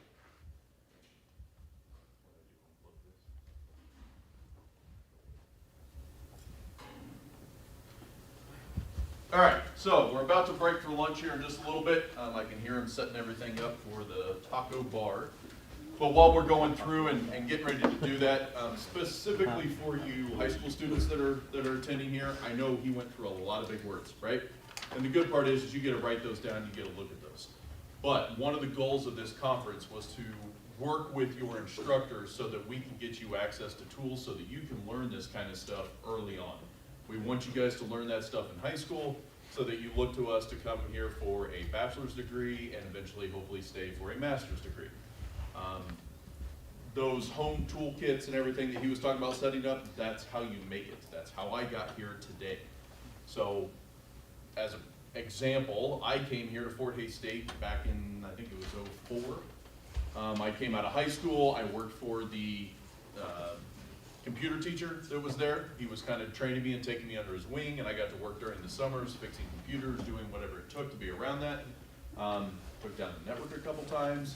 They kicked me off the network. It lasted for about a day. Then they said, please come back, to keep everything up and running. And so be involved in your school. Whatever you can get your hands on, those guys are there just to train you as much as anybody else around you. But I came here in 2004 and had John and Kevin and Gary that all sitting at the table there. They were all my instructors. I like the way they teach. That's why I teach the way I teach today.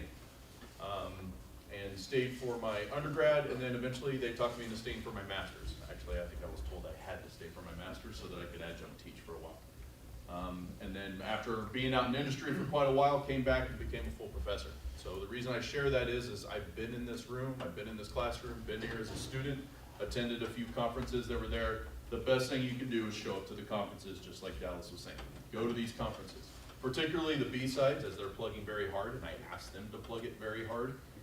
We take all the students there for free. So like they mentioned, they give us the free tickets for the students for admission, but we find a way to get you there for free. And a lot of that's with the cybersecurity club that we have.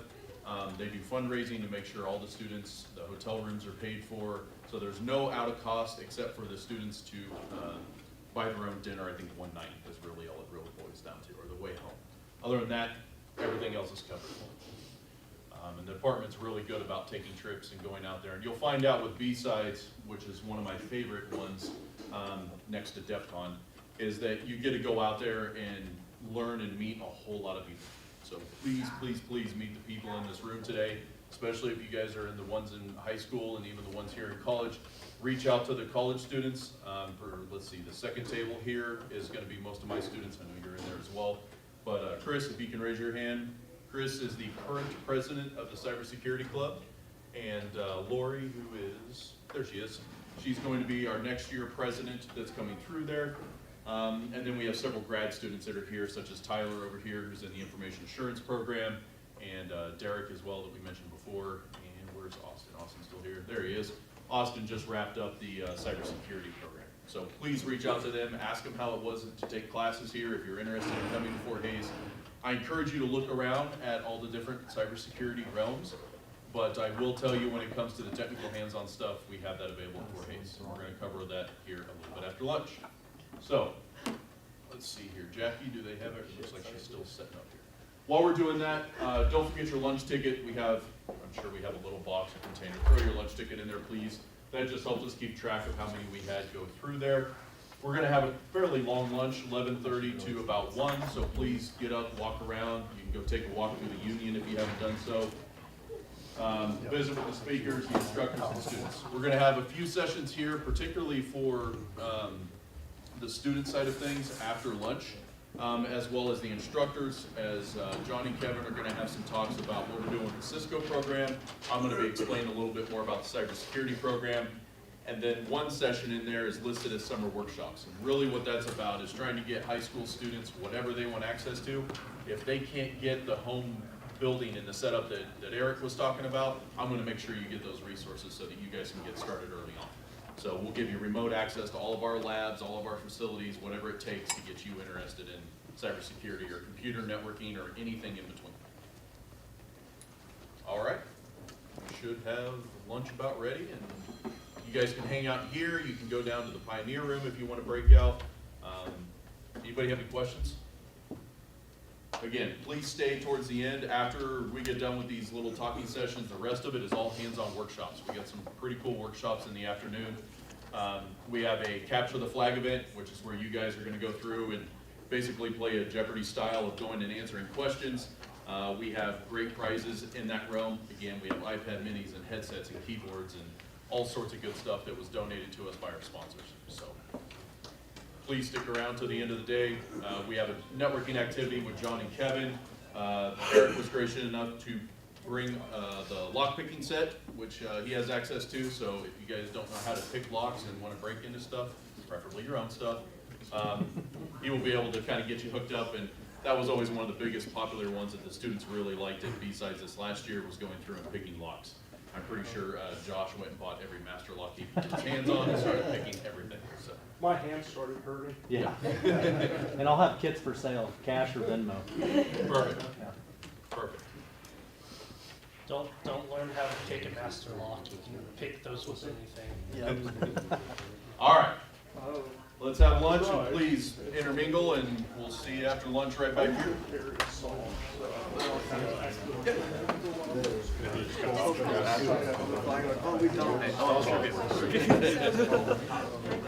We got this. I honestly don't care. Yeah, those are nice chairs. If I was to sit here. You wipe your septic. So my dad was for like firewall house because one of his has companies. Most of my soul stuff. It's like a control system, so like the credential system at a torture terminal while it's like learning how to and stuff. And you guys stuff. So in the Go find the default. I don't know, because he asked me if he knew anyone. He just has like his stuff, and then just we have like a certificate and stuff. This month. His main It's gonna drive me crazy. that's not Well, My quadrant says. currently have a 20-page paper that I'm working on for my senior seminar project. Project 100% done. Everything works. It's just now I have to do the stupid thing. Yes. I was just wondering if like that's not like an actual like legit. I didn't know your opinion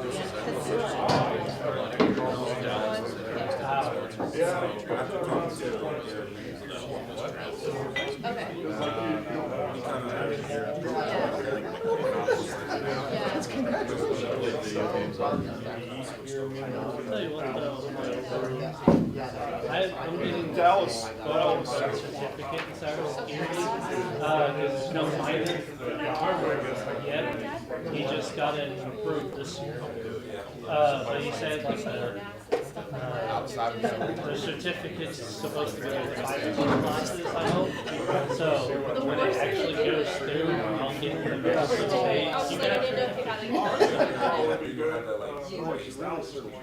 This doesn't terminate. I mean, for the most part, I enjoyed learning cybersecurity. It definitely would allow me to switch some classes out from the computer science department. And I was like, no, I listened to it on Netgate. That's about all. I joined I came here last year from Dartmouth.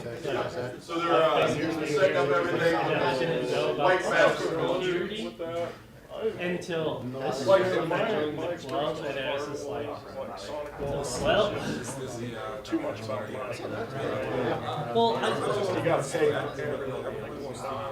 If you're a company that can afford it, I don't know what. But if you're like small business, like I said, How's it going? for what? Like for like the detail you can get for the logging and stuff. Well, It's got the most like what's going on through there for any free ones that I've played with. Now there's a lot of like I know a lot of people like Bitcoin stuff and the edge routers and stuff. I think those are based on that by OS or whatever.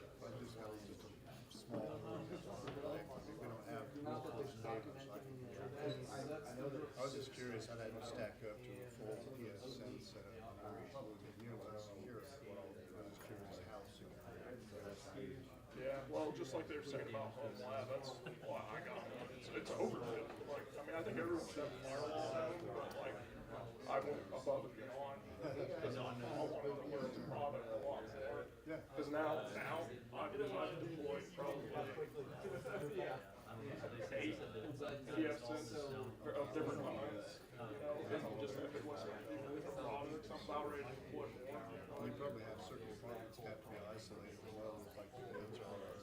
Well, and I believe in physical separation too, so I don't use the same firewall to do multiple jobs all the time. So, yeah, so I use, there's another key. I try to just keep things physically separated until they tell me I can't spend the money. Yeah, I was gonna say that's the company.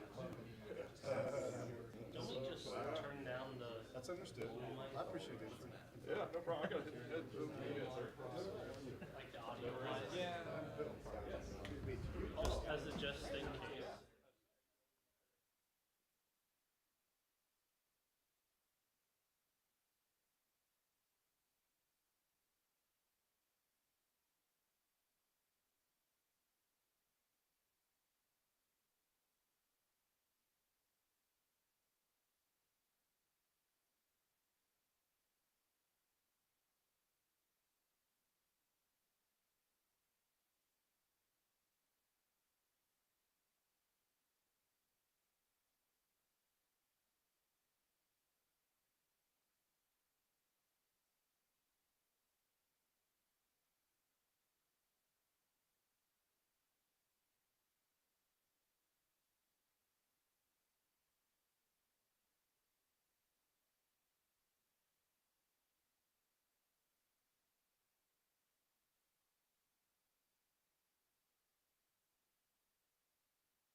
They're gonna laugh when they get to see their pictures because they haven't updated.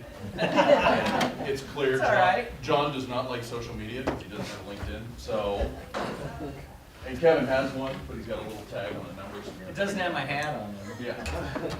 So I'm going to let them talk about the Cisco program updates and Netlab Plus. We know we have some in the audience that may be interested in that kind of thing. Once we go through this, the workshop stuff that we had planned after this, I'll briefly talk about that, mostly with brainstorming with some of the people in here, the businesses and whatnot, if they're interested in doing some stuff during the summer. Again, that was really geared towards the high school community college students that just didn't make it here. They had to head home early, unfortunately. Sports. And then, yeah. Dang it. After that, we'll head over to Hammond Hall. We'll do the capture the flag stuff and all that, and the kind of raffle. We may end up a little bit early for everybody that's here, so we'll do the raffle a little bit early. And anybody have any questions on the schedule? I appreciate you all coming very, very much. Again, our intention with this one was just to get started again. We haven't done a CyberCon since I was in grad school and ran CyberCon, so it's been a few years. I think I went to that one. Yeah. So we're hoping to make this a thing. We are going to pick a date in October, so hopefully when you registered, you guys had an email address. We are going to expand it at that point. We'll get you information way ahead of time. We will still focus a little bit on the students, but we're also going to work on bringing industry people in and making sure that they can get some out of it too. So if they have industry training needs that they have, like Palo Alto training, things like that, we want to make sure they're taken care of. So please let anybody know that may be interested in that. Otherwise, I'm going to let John and Kevin run the show. You want me to go first? Sure.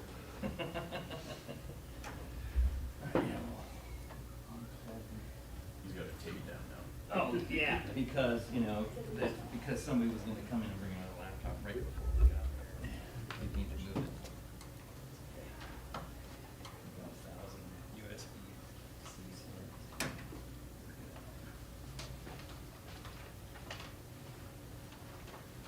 There's the mouse person. All right. Well, okay, so, from a student perspective, what I want to talk about is how you get access to some of this stuff. But I see a lot of students who already have access to this stuff. All right, and I probably made some of you do some stuff on Netlab. Sharon back there probably wants to hear about, you know, Netlab and what's available on it. So I'm going to talk to you from both a student perspective and kind of an instructor perspective. And, Netlab is a service that anybody can get their hands on if you attend the right school or you have a budget that lets your school get your own set of hardware for Netlab. So, yeah, I guess I'll give you a little bit of background on it, kind of walk through what kind of different lab tracks are available, and then I'll get into a little bit of demoing, and you know, I guess if anybody's interested, I can talk about how you can, you know, actually get where you go to get your hands on it. All right, so what is, and so I'm only going for about 10 minutes, and I'm going to turn over to John. So what is Netlab Plus? So Netlab Plus allows you to, as an instructor, it allows you to provide a service that students can log into a web portal, and then they can get access to lab equipment through remote access, or they can get virtualized lab sets for things that need to be virtualized. So either hardware access or, you know, a VMware kit or whatever, right? Gabe, have you had anything on Netlab? I believe we go through the internet working too. Yeah, John does some internet working too. And so, anyway, so essentially it's a server, a web server, and it has a reservation application on it that allows you to reserve time. That allows, my 75 virtual students to kind of pick and choose the times that they can do their labs. And then it somebody else comes in and fills in an empty slot. So people make a reservation for a piece of equipment or a particular lab, and then other people can work around them. And then as an instructor, I can kind of set some controls. Okay, you can't make more than 4 lab reservations. Get people go in and reserve all the time. So we can kind of control how the lab reservation times are managed. But so it's a reservation system to start, and then the server, when you log in to access a lab, the server allows you to click a button to get into a particular lab that you reserved, and then interact with either the devices or the equipment, depending on what kind of lab you're doing. So it allows us to take real routing and switching equipment. So like John and I teach computer networking, so we can put real routing and switching equipment into a rack and hook it up to the Netlab system, and then somebody from Florida can get in and do a lab on the real equipment. Right? So if you're like a Cisco 1 student, most of you guys took Cisco 1 Cisco 1, you could do some of those labs in Netlab instead of doing them on packet tracer. Right? And so the real benefit is when you make a mistake, you get the real results. All right? In packet tracer, when you do stuff right, it all works. But when you make mistakes, you're not sure if the results you got in the simulator software would be the same as the error mistakes that you get on a real piece of equipment. So I guess that's really. So you can get real equipment onto the kit, and then it'll proxy a connection between you. Normally you have a console cable to get to the device. Well, the server has the console cable, and then the people who access the reservation can get in on that console, and they can all see that. I can put virtualized stuff on there, so I can have like a Linux server or a Windows server. I can stick them on there, and anything you put on the Windows server, you can build up your Windows server, save a VM out, and then we can take that VM and put it on Netlab. So if you've got, I want to do a Kali Linux pod, or I want to do a cybersecurity access, or I want to have other equipment, anything that runs in a VM. If I can put a VM on there, if you can make the VM, then we can put the VM on there. So you can build out a whole lab set for your own students, or if some kit's on there and I want to try some new thing. I want to try turning on, let's say, just make an example. Okay, I want to turn on the Syslog service. I don't have a lab and class on that, but I saw there was a Syslog thing on there. I'm going to turn it on and see how to work it. Well, it's a real VM, so you can go on. It's real Windows, or it's real. Whatever operating system you got, it's a real thing, so you can go in and you can work on stuff like that. So there's a huge wide variety of lab content that can go on there because of that. It has a couple interesting things. You'd take a console cable and plug it into the device, and you work on it, and then you have a question, you say, hey, Kevin, can you come over and look at this? And I get up out of my chair and walk over to look at your console to see what's going on. On Netlab has the console connection to the device. It can then take that feed and feed it out to multiple people who are looking at it, right? So you can be on the Netlab reservation. I can log in, click on your reservation, get in, click on the device, and I can see you typing stuff. And I can hit return before you're ready. And I can type stuff and double type. We can have multiple people working on the same console connection at the same time. All right. Now, if you coordinate well, then you can have a group working on router 1, and we're all working. Okay, all right. Gabe, type in the command. Here you go. Okay, good. All right, you got it in. It took the command. Great. Now I'm going to pop in a command here. Show run. I can put in a command, and I can multiple people can work on the same device at the same time. That's a really interesting feature. Okay, so that you can do sharing and you can do cooperative stuff, which is a little harder to do with real equipment. But it is real equipment, it's just we have a proxy connection, so it's hard to do if you're just wired straight in. Netlab also does some things like archiving. So you finish your lab and you hit done, it goes back and it saves all the back scroll of what you typed in, and then it goes in and tries to save out, did you remember to do copy run start and save it? Well, it goes into Flash to get that save startup config and save that out and say, or here's the running config and here's the startup. If you had both and they were different, you would save them both out. So an instructor can go in and look at what they did and go, oh, you never typed the no shutdown command on Ethernet interface 1. That's why it never worked. You had all these questions for me. I couldn't get it to ping, and it wouldn't do this. Yeah, you forgot a no shutdown command. That's all. That's all it was. And we were looking through the scroll. Here you go. It was right in here, right there. You should have put it in right there. So it provides an archive I can go back and look at. Well, one of the things about the archive is you can go into that archive, copy, make a new reservation, paste it in, and you can get back to where you were. All right, so there's some neat saving and import features as well for that. So there's some neat things that don't really happen as easily if you're doing manual right on a real equipment and stuff. So Netlab it's a way to do labs like for Cisco class or for VMware class on Netlab. The CCNP classes we teach here, we use Netlab. We've got a SDN, perf sonar, and what else? High-speed networking labs that I do on there now, and so lots of stuff's on Netlab. Okay, well, so I guess it'd be worth looking at what kind of stuff's available. So Netlab is created by Network Development Group, all right, and it took us forever to convince them that they should hire Jason back there to work for them, but they did finally hire him, and then it took us a little longer to hire him back. But we were successful at doing that too, so they're grumpy with us.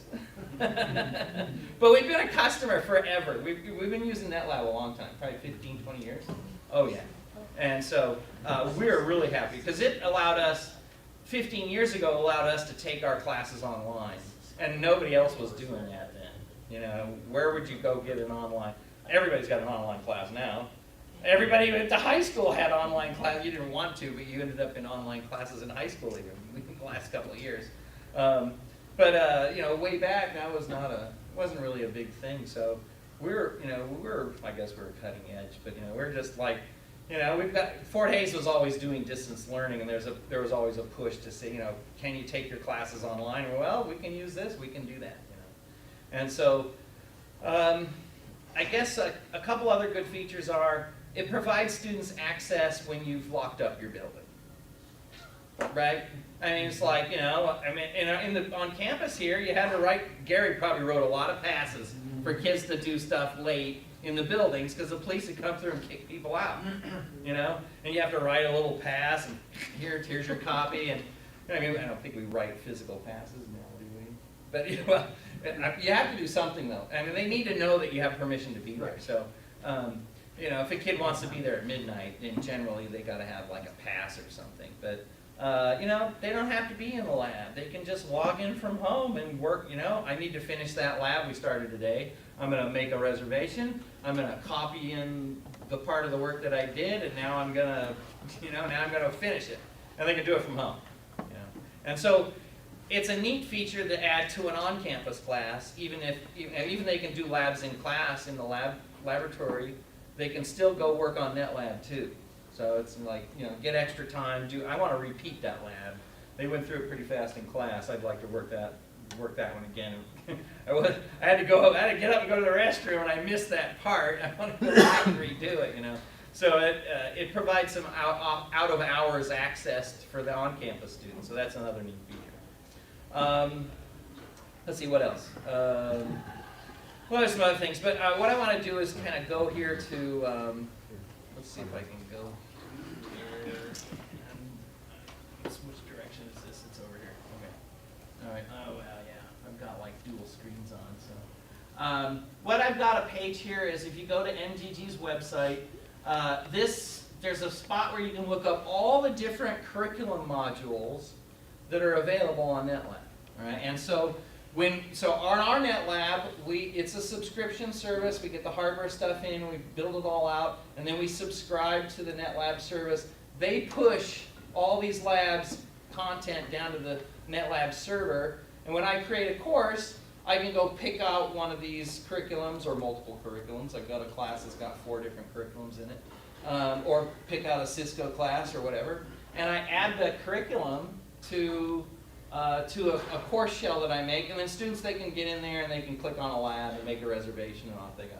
But I mean, there's all kinds of stuff. A+, network security, cyber, Cisco cyber ops. Well, I think that was Cisco, that's somebody else. There's IT essentials, CCNA 1, 2, 3. Okay, yeah, get rid of the cookies. Sorry, Jason. You see CCNP. They've even got like packet tracer classes. Like you can have a packet tracer lab. So somebody says, I have a Chromebook. That's what they brought to college. They're not going to jump out and start doing labs on their Chromebook, all right? They're not going to install. Can you put packet tracer on a Chromebook? Not easily. Okay, so maybe it's not your first year students that are going to jump in and do that, right? When they're a senior, we can.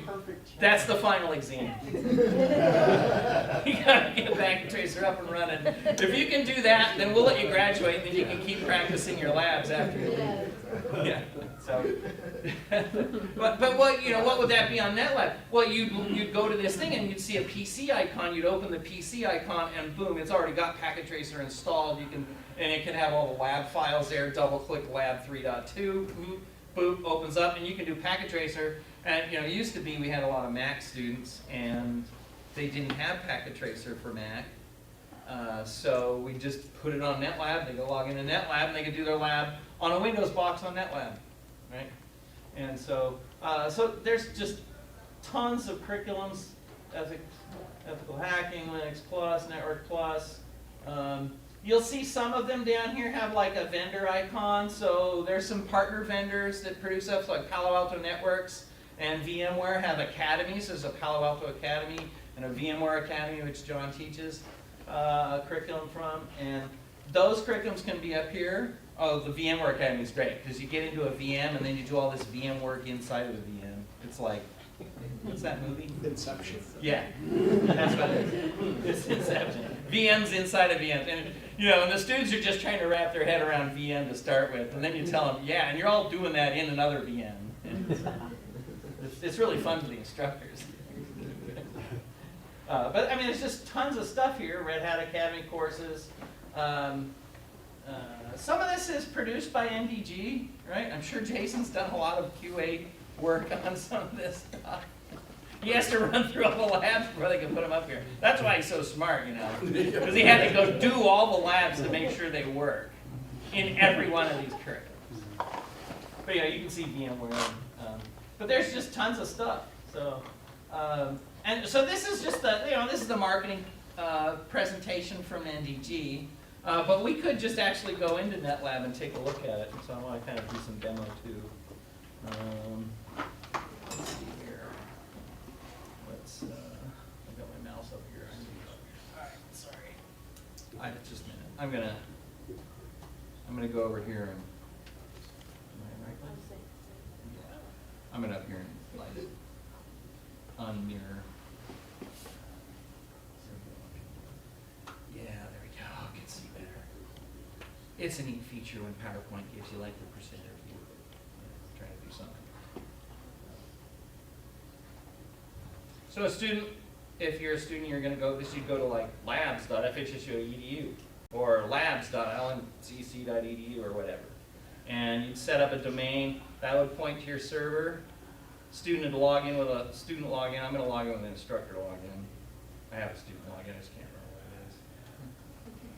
I do that because I want to test stuff. And I want to see what's their view. So I usually make a student account for myself. All right. Not now. Oh, I got to update my password. This is a simple little interface. I see there's a couple reservations here that are both active because they have a green button that says you can go into the lab.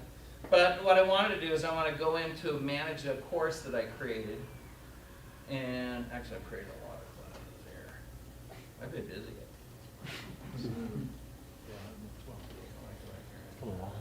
I just want to go into routing here. So if I create a class, it's a create a session button. It gives me some settings that I can adjust. Then I can say who's going to be a leader, so I can have a couple instructors that are tied into the class. I can click a roster tab here, and I can go add students to the roster, which I've already done here. And then I can go and click, and I can add content to the class. So that's what I wanted to get into, was a list of all of these different contents. Right? And so I'll scroll way down here. I can see that I added CCNP Encore version 8 version of the curriculum. And so when I click and submit that, it'll add that content to the course. So when they go in to make a reservation, any lab that's associated with that curriculum just shows up in a list. Right? And so let's say I wanted to add, we should work on, I'm not going to add the skills exam yet. I don't want them to see it. But let's say I had a class and I wanted to add the, let's say I wanted to add the CyberOps curriculum. Yeah, we can go through that CyberOps SVA if you want. So I just check mark it, I'd go down and I'd say add the selected content, okay? And I add the content, and now students now have access to that, right? And so I can remove it, which I'll do later, or I can turn on the final exam or turn it back off again. So I have some control over what the students can see, right? And so I'm going up here to home. I want to see if I can make a reservation with anything in the, make a reservation for myself. And I want the advanced routing class there. Oh, and now I see that I have the CCNP Encore, and I also have the CyberOps. So if I click on, let's say we're doing a CCNP lab. I could go in here, click on that, and I have all these labs that came out of the Cisco curriculum. And you can pick a lab. What do I want to do? I want to create a GRE tunnel over IPsec, site-to-site VPNs. Yep, I want to work on that one. So I'm going to read the lab first. I can go check the lab, go read through the lab instructions. They're already posted on here, right? I could then click something and make a reservation. So let's do this one. And I say, let's see, that's busy now. Actually, I think I'll do this one tomorrow. So I'll make a reservation, click on the calendar for tomorrow. Gonna do this at 9 a.m. And so I'm just clicking to make a reservation. This is really easy. It really is pretty, and it's the same interface for students. So, okay, 1 hour is not gonna be enough. I'm gonna need 2.5 hours for that. Click submit. Okay, said it was successful. So I go to the front. I see there's a new slot here for another reservation. And, instead we're going to the movie tomorrow. I'm not going to do that lab. I can go cancel it. So click on cancel the button.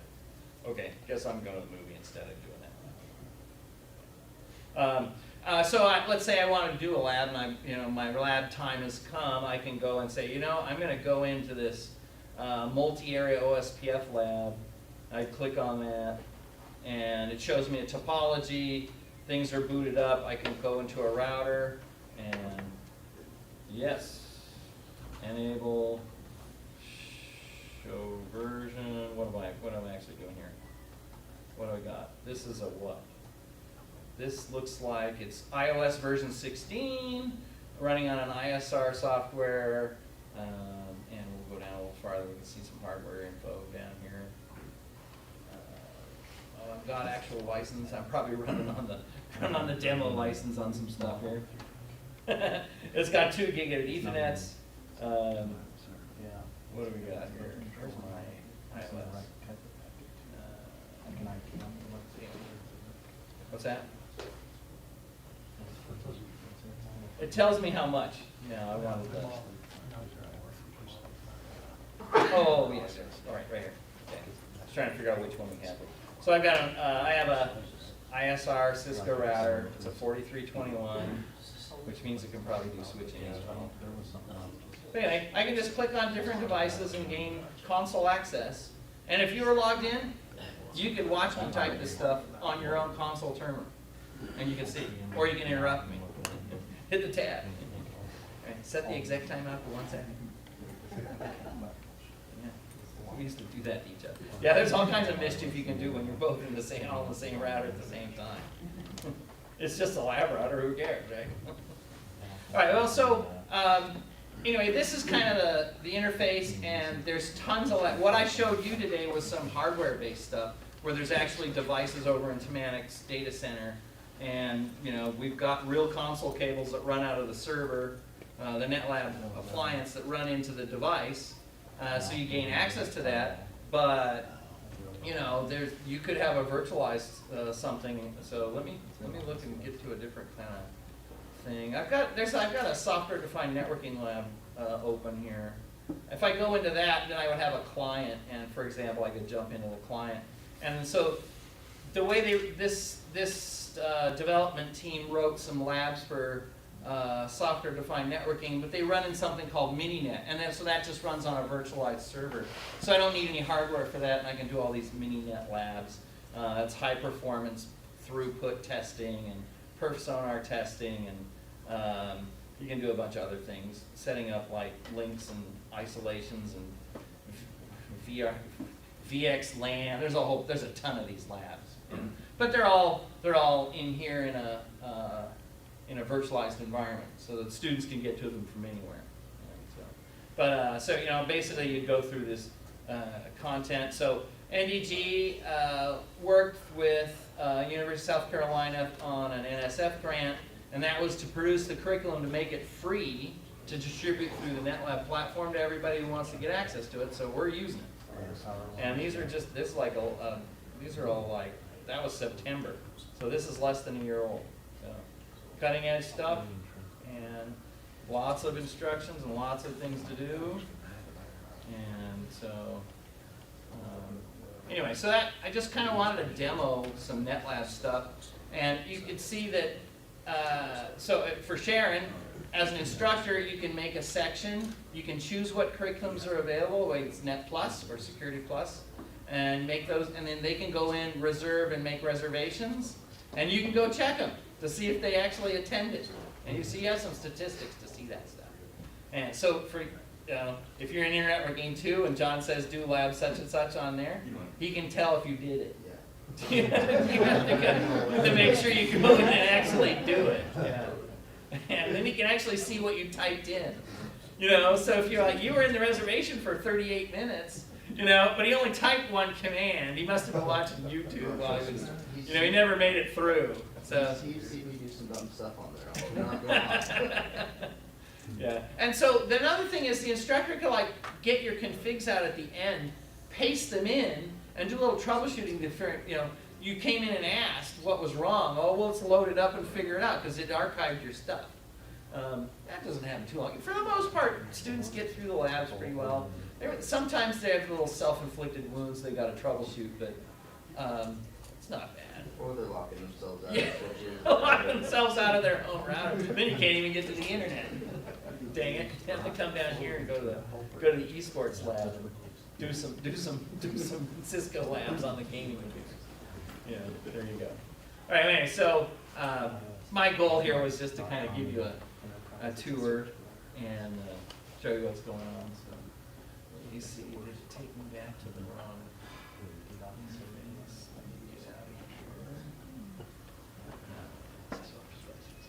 All right, get back here. Anyway, so. For Allen County, if you wanted to get a Netlab, you would go to NDG. They'll give you a sales pitch, and essentially you're going to get hardware, which you'll purchase to put in your data center.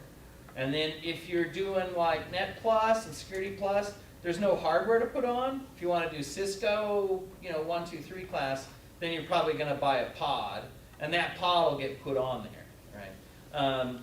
And so, Jason, we have a yearly annual fee we pay for that? Yeah, so when you buy a Netlab system, you got not only the hardware cost, the server cost to run it, then you also have an annual maintenance agreement on top of that. And so. And don't forget to pay the annual maintenance. Yeah. Because like, hey, it's not working. What's going on? It's not even so much that, as that's where you get all your software updates. So, and the curriculum updates. Yeah. And that content and all these classes change every 6 months. Yeah. And we constantly have the newest version coming through. So it can get cost prohibitive for small schools, and that's the reason that I'm sure Kevin's jumping into that next. Yeah, we'll get to that. We try to offer spots for companies to do that, and NDG recognizes that, and that's why they want you to partner with schools such as us, because then you don't have to have somebody to maintain it. That's the other part, is you hire somebody to maintain it. It's essentially a full-time gig. Yeah, if you're pretty it's big. It's another staff position. Yeah. You don't have it, and we get that. So. What's the average price to use everything? An average Netlab system, it's been a while since I've been around the numbers, but it was about $20K, I think, for the base system, which is 16 pods.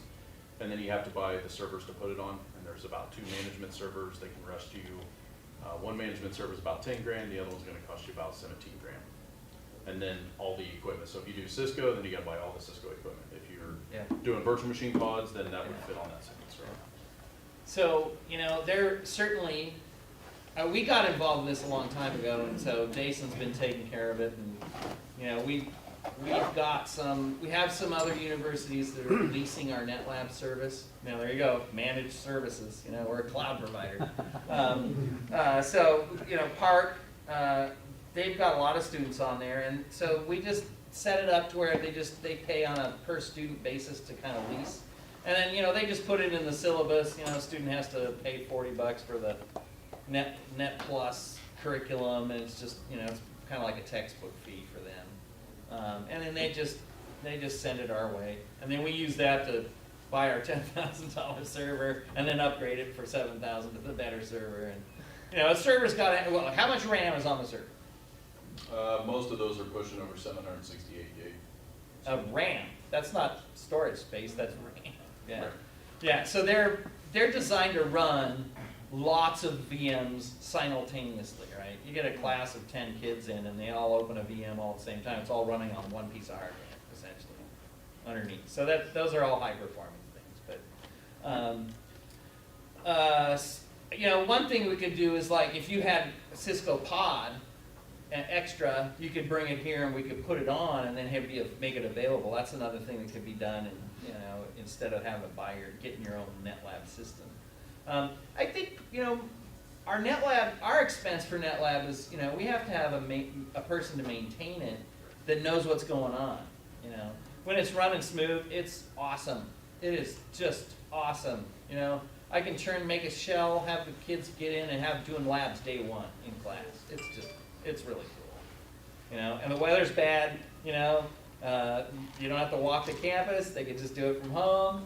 If I want to do a screencaster demo, I can do it on screen, record that stuff, and then have them go do it. You know, here's the example. I've done it for, just follow what I did, try it out, do your own lab and give it a shot. And so it's a great instructional tool as well as just giving students access to stuff. So, you know, there's way more curriculum on here than I'm going to be teaching. You know, there's things on here I want, so that's what I teach. But, you know, John's got other stuff. And Jason, you're using the Palo Alto stuff on here? Yeah, we use all the Palo Alto and a lot of custom content. So that's where the big thing that shines with us and why you would have to purchase a Netlab system is if you're doing something that isn't offered in that package and you want it on the lab system, then you have to do a custom pod and custom lab. That takes time, takes development, gets training and stuff like that. That's where Fort Hays kind of positioned itself really well, is they have somebody that has done pod and lab design development for 8 years. Yeah. Me. And my job was to fly around the country and train all the schools to do that. So does Jackie have a custom pod? Who's that? Jackie, does he have a custom pod? Yeah, we've done capture the flag events that way. Yeah, yeah. So, you know, you can actually design, if it's a VM kind of thing, you know, you build out your server setup and save out a VM of that, then you can take that VM to Netlab and set that up and make that a lab pod. And that was something when COVID hit, we helped a lot of schools that did everything in-house and then they had to suddenly come up with something virtual. We could just host everything for them. And then school kept going on and things didn't hurt, and then they're like, okay, we're just gonna do this full time. We're just gonna keep doing that. It's a headache that we don't wanna have to deal with, and we never have to worry about it again. Yeah, so, yeah, we kind of chatted about, you know, if you wanted to lease access, that's fine. If you wanted a partner and you didn't have to have your own equipment or something, I don't know if you're allowed to pass on a fee as a community. A lot of the community colleges, they actually buy the books for the students, and they don't have to pay for a book fee. So it would be an expense in that respect, but if you're, you know, I think you were saying that they have to rent, so you could have it just listed in the syllabus and cover costs that way. So it's pretty neat, but. There's also a big potential that if I get some grants to go through that we're looking at, that we would start eliminating the cost to other schools at that point. So it would depend on the content curriculum. So if you're doing Cisco, Because there's hardware involved, there would still be some kind of fee. But if there's any of the other content in there, then there's a potential that we would eliminate all costs because it would be paid for by a grant. So all the classes he was showing earlier, are those available through 4 days? Yes. Okay, so. Yep. Yeah. The only caveat to those is if you find one that is a separate academy. So for example, Palo Alto, we have to be a Palo Alto Academy. Okay. Which is not a big deal. We are a regional academy, we can get you signed up, we can get you through that. Same way with the Cisco side, same thing with EC Council Academy, we can do all of those. Okay. Yeah, yeah. And so, you know, NDG pushes everything Right. to our server. There's stuff on there nobody's ever used, but it's there, you know. And so occasionally I get a request from a student, maybe a grad student, that says, do you have anything on, you know, some weird topic? And I'll go look on Netlab. Well, apparently there's a lab curriculum on that. I'll just make them a custom class and say, go for it, you know? Go through it, try the labs. I don't know how to do them. I can't help you, but you know, they're wide open. Just go try them all out. And so occasionally I'll have somebody go do some curriculum we've never had before. So. We also get all the alpha and all the beta. So anything that's cutting edge that won't reach other schools, if you buy a Netlab system, you may have to wait an additional 6 to 8 months to get it. We're the first ones always to get it. Yeah, we've got because I have to go through and we're the beta test testers. it all. But that means that you guys get early access to everything. Yeah, that's pretty. Yeah. Well, feel free to route all your questions to Jason. Good slide. I knew he couldn't help it. He kept. You know, we love Netlab, and Jason does such a great job taking care of it. And we're really proud of our Netlab. You can thank Gary for putting me on that way back in the day. And that's right. Gary's the one that made him. I showed up one summer and it's like, hey, there's this Netlab thing and fix it. And you get at virtual machines, I'll order the gear, but it's all yours. And you ran with it. I did, and it took me on an entire From that career. perspective, if you guys saw any curriculum up there, you know, we can create a section and you can go play. Just let me know. Because the lab room was just like, looked like a tornado went through there. All right. And then we moved it to. We're gonna turn it over to Jim. Doing this one? Yeah, but did you set it up or did you set it up? The physical gear and stuff? That was gonna have sales. So, you know, we're really good. Yeah, I was a student here on my freshman year. Well, I was the way that Jason has my Netlab set up is that my classes No, never I was a end. freshman here. So I can actually, I know I'm in the next week freshman, and then Full-time with Palo instructor. Alto, he's just gonna keep on, because we do my PC NSA test with him. I thought, It's but so he was the one funny, that because he got the got cybersecurity. his new 10 stuff, and Well, I wanna at get the my PC undergrad level, NSA, which is just 2008, because they like to have, yeah, The master's and we get level like a in there, 70% that's discount if we take care of Oh, it's the master's exam. in there? And I was like, the master's has been there since they were like, you get this, and then you know, you get this, and I was like, And your longer. the program. Yeah. all new 10. We've So- only had a bachelor. Welcome to Cybercon 2022. Especially we initially thought it would be a Cisco Networking Academy update. I know we have a lot of students that have gone through the Cisco Networking Academy program, some local academies here. John, And can I have you turn on that mic? oh, Sorry. I am. Because this is one that people will be interested in on the YouTube side. Oh, okay. Okay, very good. Thank you. Sure. Oh, you slide that over close. Okay. Just make sure it's.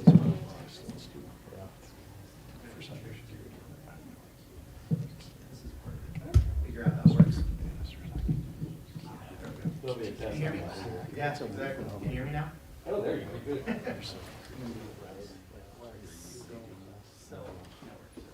All right, Cisco Networking Academy update. So if you are a Cisco Networking Academy student, if you're a Cisco Networking Academy local, this would certainly be interested for you. But if you are just a student that's in high school, wouldn't matter. If you're just someone in the public, this update does actually apply to you. I did plan based on our schedule for not a lot of time to be talking, so really it's kind of a get you the information and you can start exploring. So the Cisco Networking Academy program has been around for a very long time. Kevin, how many years are we at now? We started in December 98. December '98. Our first classes were 99. So that's, you know, that's a long history of success of training students on networking and the internet and all of the things we've been talking about related to technology and being able to provide a great deal of service. And obviously during the pandemic, we recognized the importance of having a connected world for being able to continue our lives, even though it was disrupted. We were able to actually be quite successful in continuing education and a number of other different services. And in that process, Cisco found it was being asked to do things it hadn't prior really fully recognized as being part of their role, even though they were kind of facilitating it indirectly. So, Fort Hays had been delivering virtual classes for a long time, but now they had a lot of academies that were needing to deploy skills and get knowledge out to people who weren't necessarily going to be going to a given location. So they were having to do delivery of education remotely. And so then they started developing what they're calling Skills for All. Skillsforall.com is the website. So basically they're making this transition to a hybrid classroom model. And so the idea is that you're going to still have on-campus, in-person, or virtual learners that are going to be going to a location and taking courses for the purpose of getting college credit, things like that. But you also have, as our presenters this morning were indicating, lifelong learning, right? You had to build out your own labs, you're having to go and get additional industry training, and sometimes it's just finding other people who maybe are familiar with these concepts. And so this recognition now of Skills for All becoming that much more important. So self-paced learning, and so they're really making this push. So it's an interesting challenge because from a delivery standpoint, as an academy that's been used to delivering coursework and having students come to us for knowledge, is this going to be a competition or are there still going to be a place for us? And certainly we expect there is. So the reality is they're converging these platforms, which all of you have taken courses through the Cisco program know about netacad.com. Skills for All is available, but eventually they're going to be merging the two. As it is right now, Skills for All is going to be more self-paced and instructor-guided versus instructor-led, slightly difference in terminology here, but instructor-guided learning opportunities. So if you're wanting to encourage your user base, whether that's just your customers or your fellow classmates or your students, or if you're a student yourself and you're wanting to learn more, going and looking at what's available for Skills for All could provide you with a pathway to maybe gaining some additional skills. Converse of that, if you're, say, an instructor, you could be making use of this material and incorporating it into your classrooms and in lieu of maybe a textbook or combining several courses, and we'll look at those in a moment. But like Kevin was saying, with Netlab having curriculums on it this is the same idea. It's just a different platform. So we're also going to be continuing to house instructor-led offerings, so that's definitely not going to be going away. But we're going to now be seeing sort of this transition.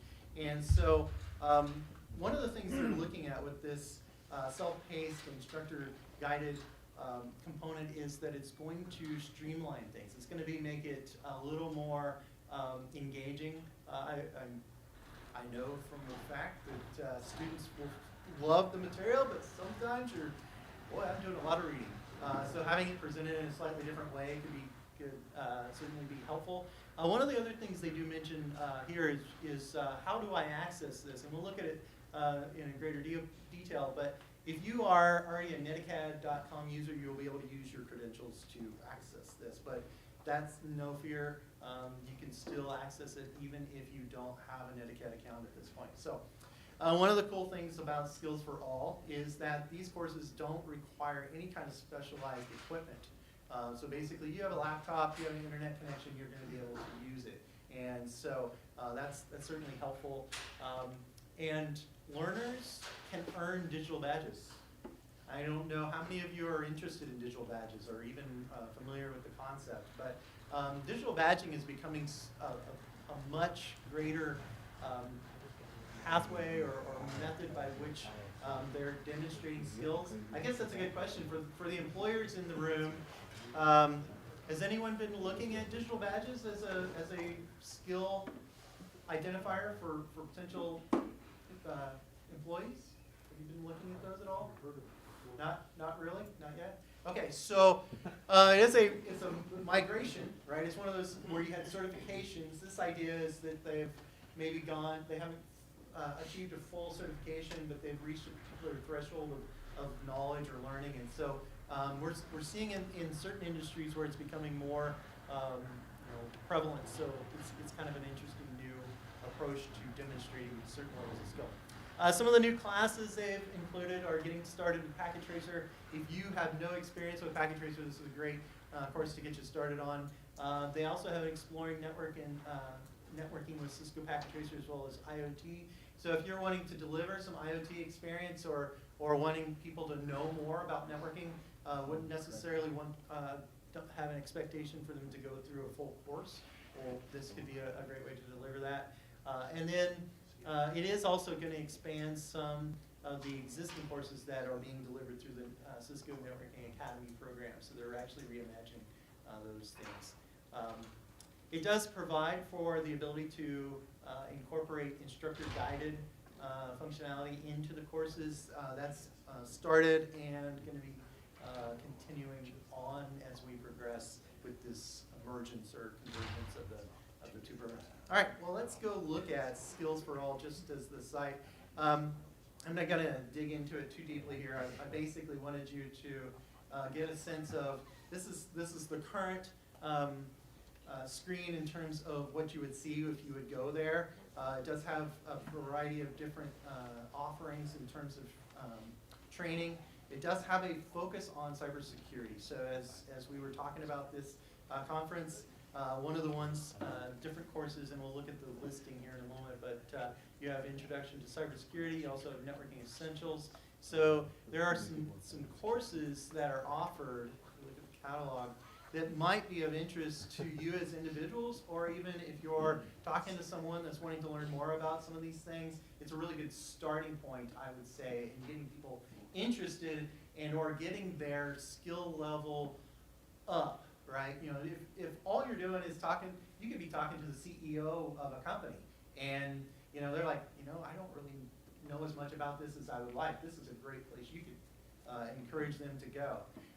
So, you know, different hours, requirements, they specify, you know, whether it's beginner or not, how many hours. Here, cybersecurity is 180 hours, whereas the introduction, or getting started with Packet Tracer is going to be 2 hours.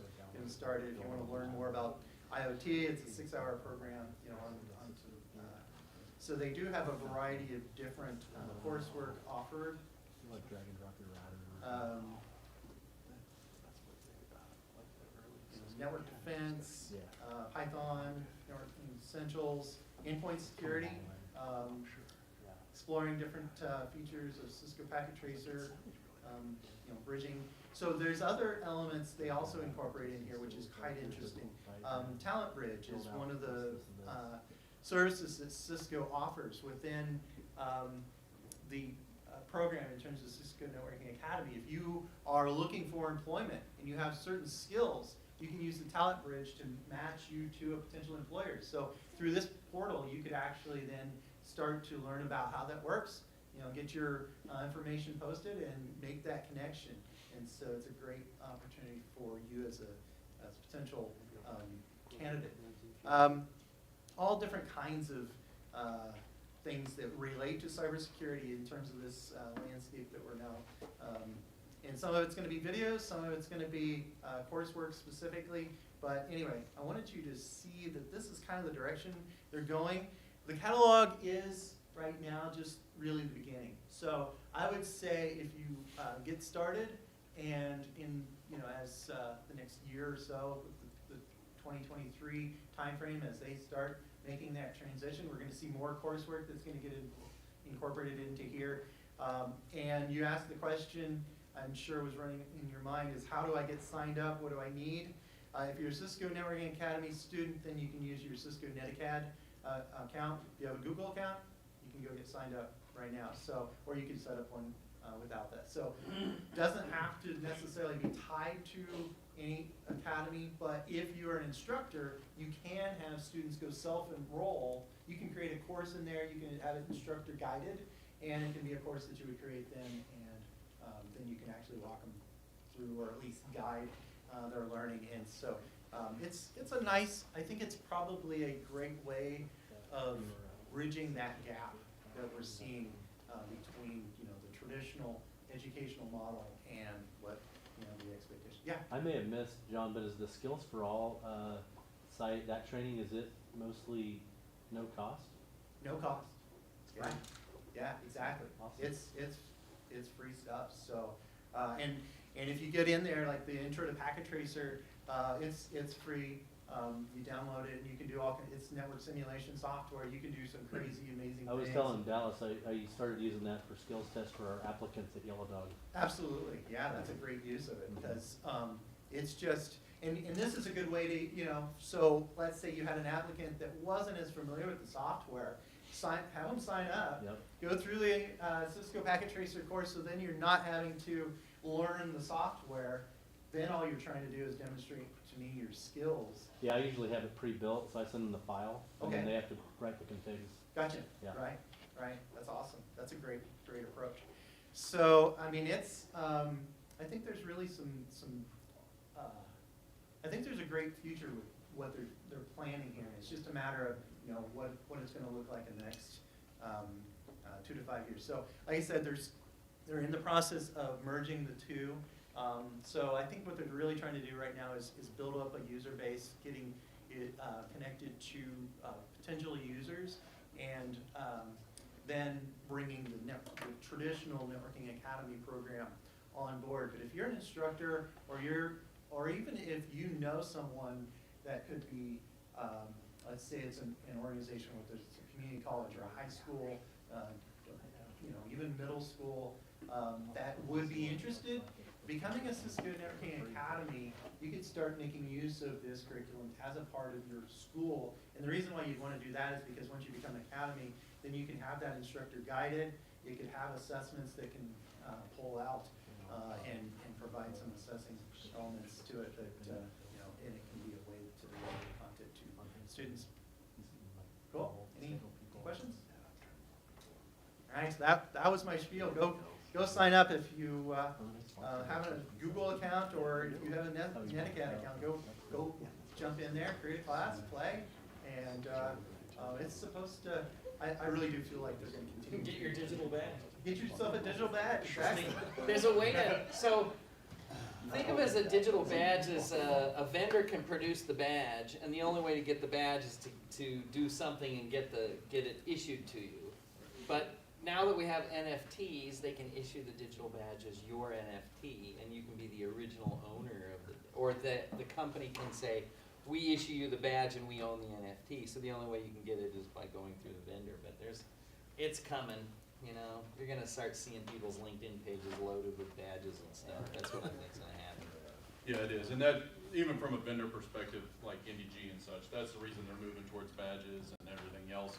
Is it's just students want that little micro step, right? So yes, you can go get the certain stuff, but if you have the little micro steps that show knowledge along the way, there are a lot of vendors that are coming back and requesting that they have those little micro knowledge units, or the institutions or companies are asking, hey, can you just train them on this? I don't want the whole CCNA. It's too big, it's too long, it takes too much for them to get through. We just want them to cover VLANs. Can you give us a badge that this person knows VLANs, or this person knows subnetting? That's kind of what they're really after on those little micro badges. And so that we're getting ready to build some out here at Fort Hays, so as students progress through the classes, you will get micro badges and things put on there. Again, it's just showing that you have at least these knowledge topics. That's the other problem, is your transcript doesn't tell you what you did in the class, right? It's up to you as a student to tell them, but they have no verification from the school that that's actually what you did. This gives that employer that verification that you actually studied this topic, or at least were exposed to X topic. It's exactly the gamification of learning. That's all it is. I think for like me personally, as like a student, it's kind of like Because I know that we were talking, like me and Chris, there's a 45-minute Python, like introductory Python from IBM. Like to me, that's like, oh, I have a little badge from IBM. Like I have that little micro like step kind of like that. So I know badges are super big because I've applied to a couple of jobs and they ask me what my Credly account is, not my actual LinkedIn sometimes. So Yeah, and that's, Credly's basically the collection of LinkedIn badges, so to speak. That's what they are. and I know that the 2 internet working classes that we have here, we are automatically get the introduction to networking badge. So. Yep. What did you say the website was? Yeah, so the way that your Credly. Credly is linked up, it links to your school, like your regular Gmail account, so I just put my school email. And so they kind of communicate with each other. They like, oh, John Dorstrup has approved you, you completed the class. And they'll talk to Credly and be like, oh, she actually did complete the class, and so I have a badge now from Cisco. And on then it there. displays on your LinkedIn. Yeah, and then if you like click on one, so like that IBM one, we all found that through Credly. So if you just look up like the Python in IBM, if you click on it, there's a link that'll actually like send you to that course, and then you just complete it and it'll communicate back. A lot of workshops and instructor training sessions and things like that are all done in Credly. Is that the big dog on the Credly play field? Credly's one of the big dogs in badging. Yeah. And that's the one they're using for skills for all. Yep. Okay. Claims, I think, the other one that Yes. a lot of places use.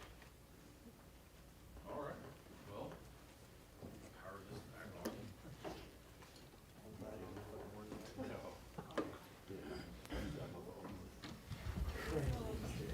So does the university have an initiative to work on? We do, yeah. They're actually giving us graphic designers to build badges and do all that fun stuff. So I personally was getting ready to do it on my academy website, and I just haven't had the time to do it. Now the university's doing it. So. All right, here I am again with my ugly mug. Workshops and training. So this was really geared towards, again, those high school students, but Allen Community College, if you guys are interested. What we're looking at doing with those summer workshops is with our CAE outreach, I'm looking to get any instructor that wants to be trained in anything that we would potentially offer, they would have free training to do so. That also goes with students. If you're looking to try to do something over the summer, that usually Jackie and I will hold some workshop of something we just can't get to in the classroom. Whether it's Raspberry Pi training or whether it's Palo Alto. I had a company down in Wichita this last year that had about 6 Palo Alto, actually it's about 8 Palo Alto engineers that they wanted to go get the new certification, and so they were gonna send them all to, Global Knowledge, right? Knock it out in a week. But they didn't want to take all 6 engineers out for a week. So what we worked out was, and I can't sell them a week-long training, but I sell the exact same training that Global Knowledge does. It's the exact same commercial training. I just have to do it over a minimum of 8 weeks to 16 weeks. So what we did was we fired it up with a specific class out of cycle and just actually gave them college credit. They enrolled in non-degree seeking as a bachelor's or a master's, depending on where they were at. And then we went in and had them take the classes the full 16 week. It worked out for the business because then they could slowly train over time, say, hey, dedicate 3 hours on Friday, go do that job, but we need you doing your real job the rest of the day, versus go focus an entire week or 2 weeks to go do it. It worked very, very well. They were very happy with it. The only caveat we had with that particular Palo Alto training was that they were supposed to have the 10.0 stuff out and all they had was 9 at the time. But we are on the 10.0X training now. And now with us being a regional academy, we get the early beta releases of the next stuff that's out there so that we can get the official commercial training. So that's kind of what we're looking at in the summer workshops. There again, our audience has changed a little bit. But if you guys have questions or would like to do that, by all means, please connect with us. We're trying to do more and more of that style of training. That's also something that we're going to try to hook up with Dallas at STEM Harvest and try to do some summer help there. Is we want to help throw some workshops or whatever he needs us to do, part of that being Cybersecurity Club, because it's just good for everybody to get involved. The sooner we can get the high school students hooked, the quicker we can get them in the program. A lot of times when they think the word STEM, it usually goes to computer science, and we want to make sure that that isn't the case in the terms of cybersecurity. All right, so thank you again. If you see our sponsors, which in the room we have Midwest Energy and Rave and I, as well as Treetop, please go tell them thank you, as they definitely donated a lot of prizes and time and energy to be here. So please tell them thank you. We are gonna move to Hammond Hall. As you can tell, we're a little bit ahead of schedule. So we'll probably be, bump this up in time a little bit. We'll probably do that raffle prizes thing. It's probably gonna be closer to 3:30, because it's what, 2 now? Sound about right? And we had planned that the CTF and stuff would be roughly an hour. So by the time we get over there, get a chance to work on it, let's plan about 3:15, 3:30. We'll go ahead and do the prize drawing. We want to make sure that you guys can still have access to prizes. If we draw your name and you're not here, we are going to try to get you that prize, just because of, again, the change of the crowd that we have here. But thank you for showing up in person. John, Kevin, you guys have anything? I didn't get a raffle ticket. Derek also says thank you. I know he had to get called off and do some business work, but he did a lot of work trying to get this organized and playing together, same with Michelle. So when we do go to Hammond Hall, if you can bop in and say thank you to Michelle, I would greatly appreciate that. We will see you over there. Those are the activities, by the way, when you get over there. There'll be refreshments in 102, which is the conference room. We'll have cookies and things like that show up. There's popcorn, drinks, water, all that stuff. Take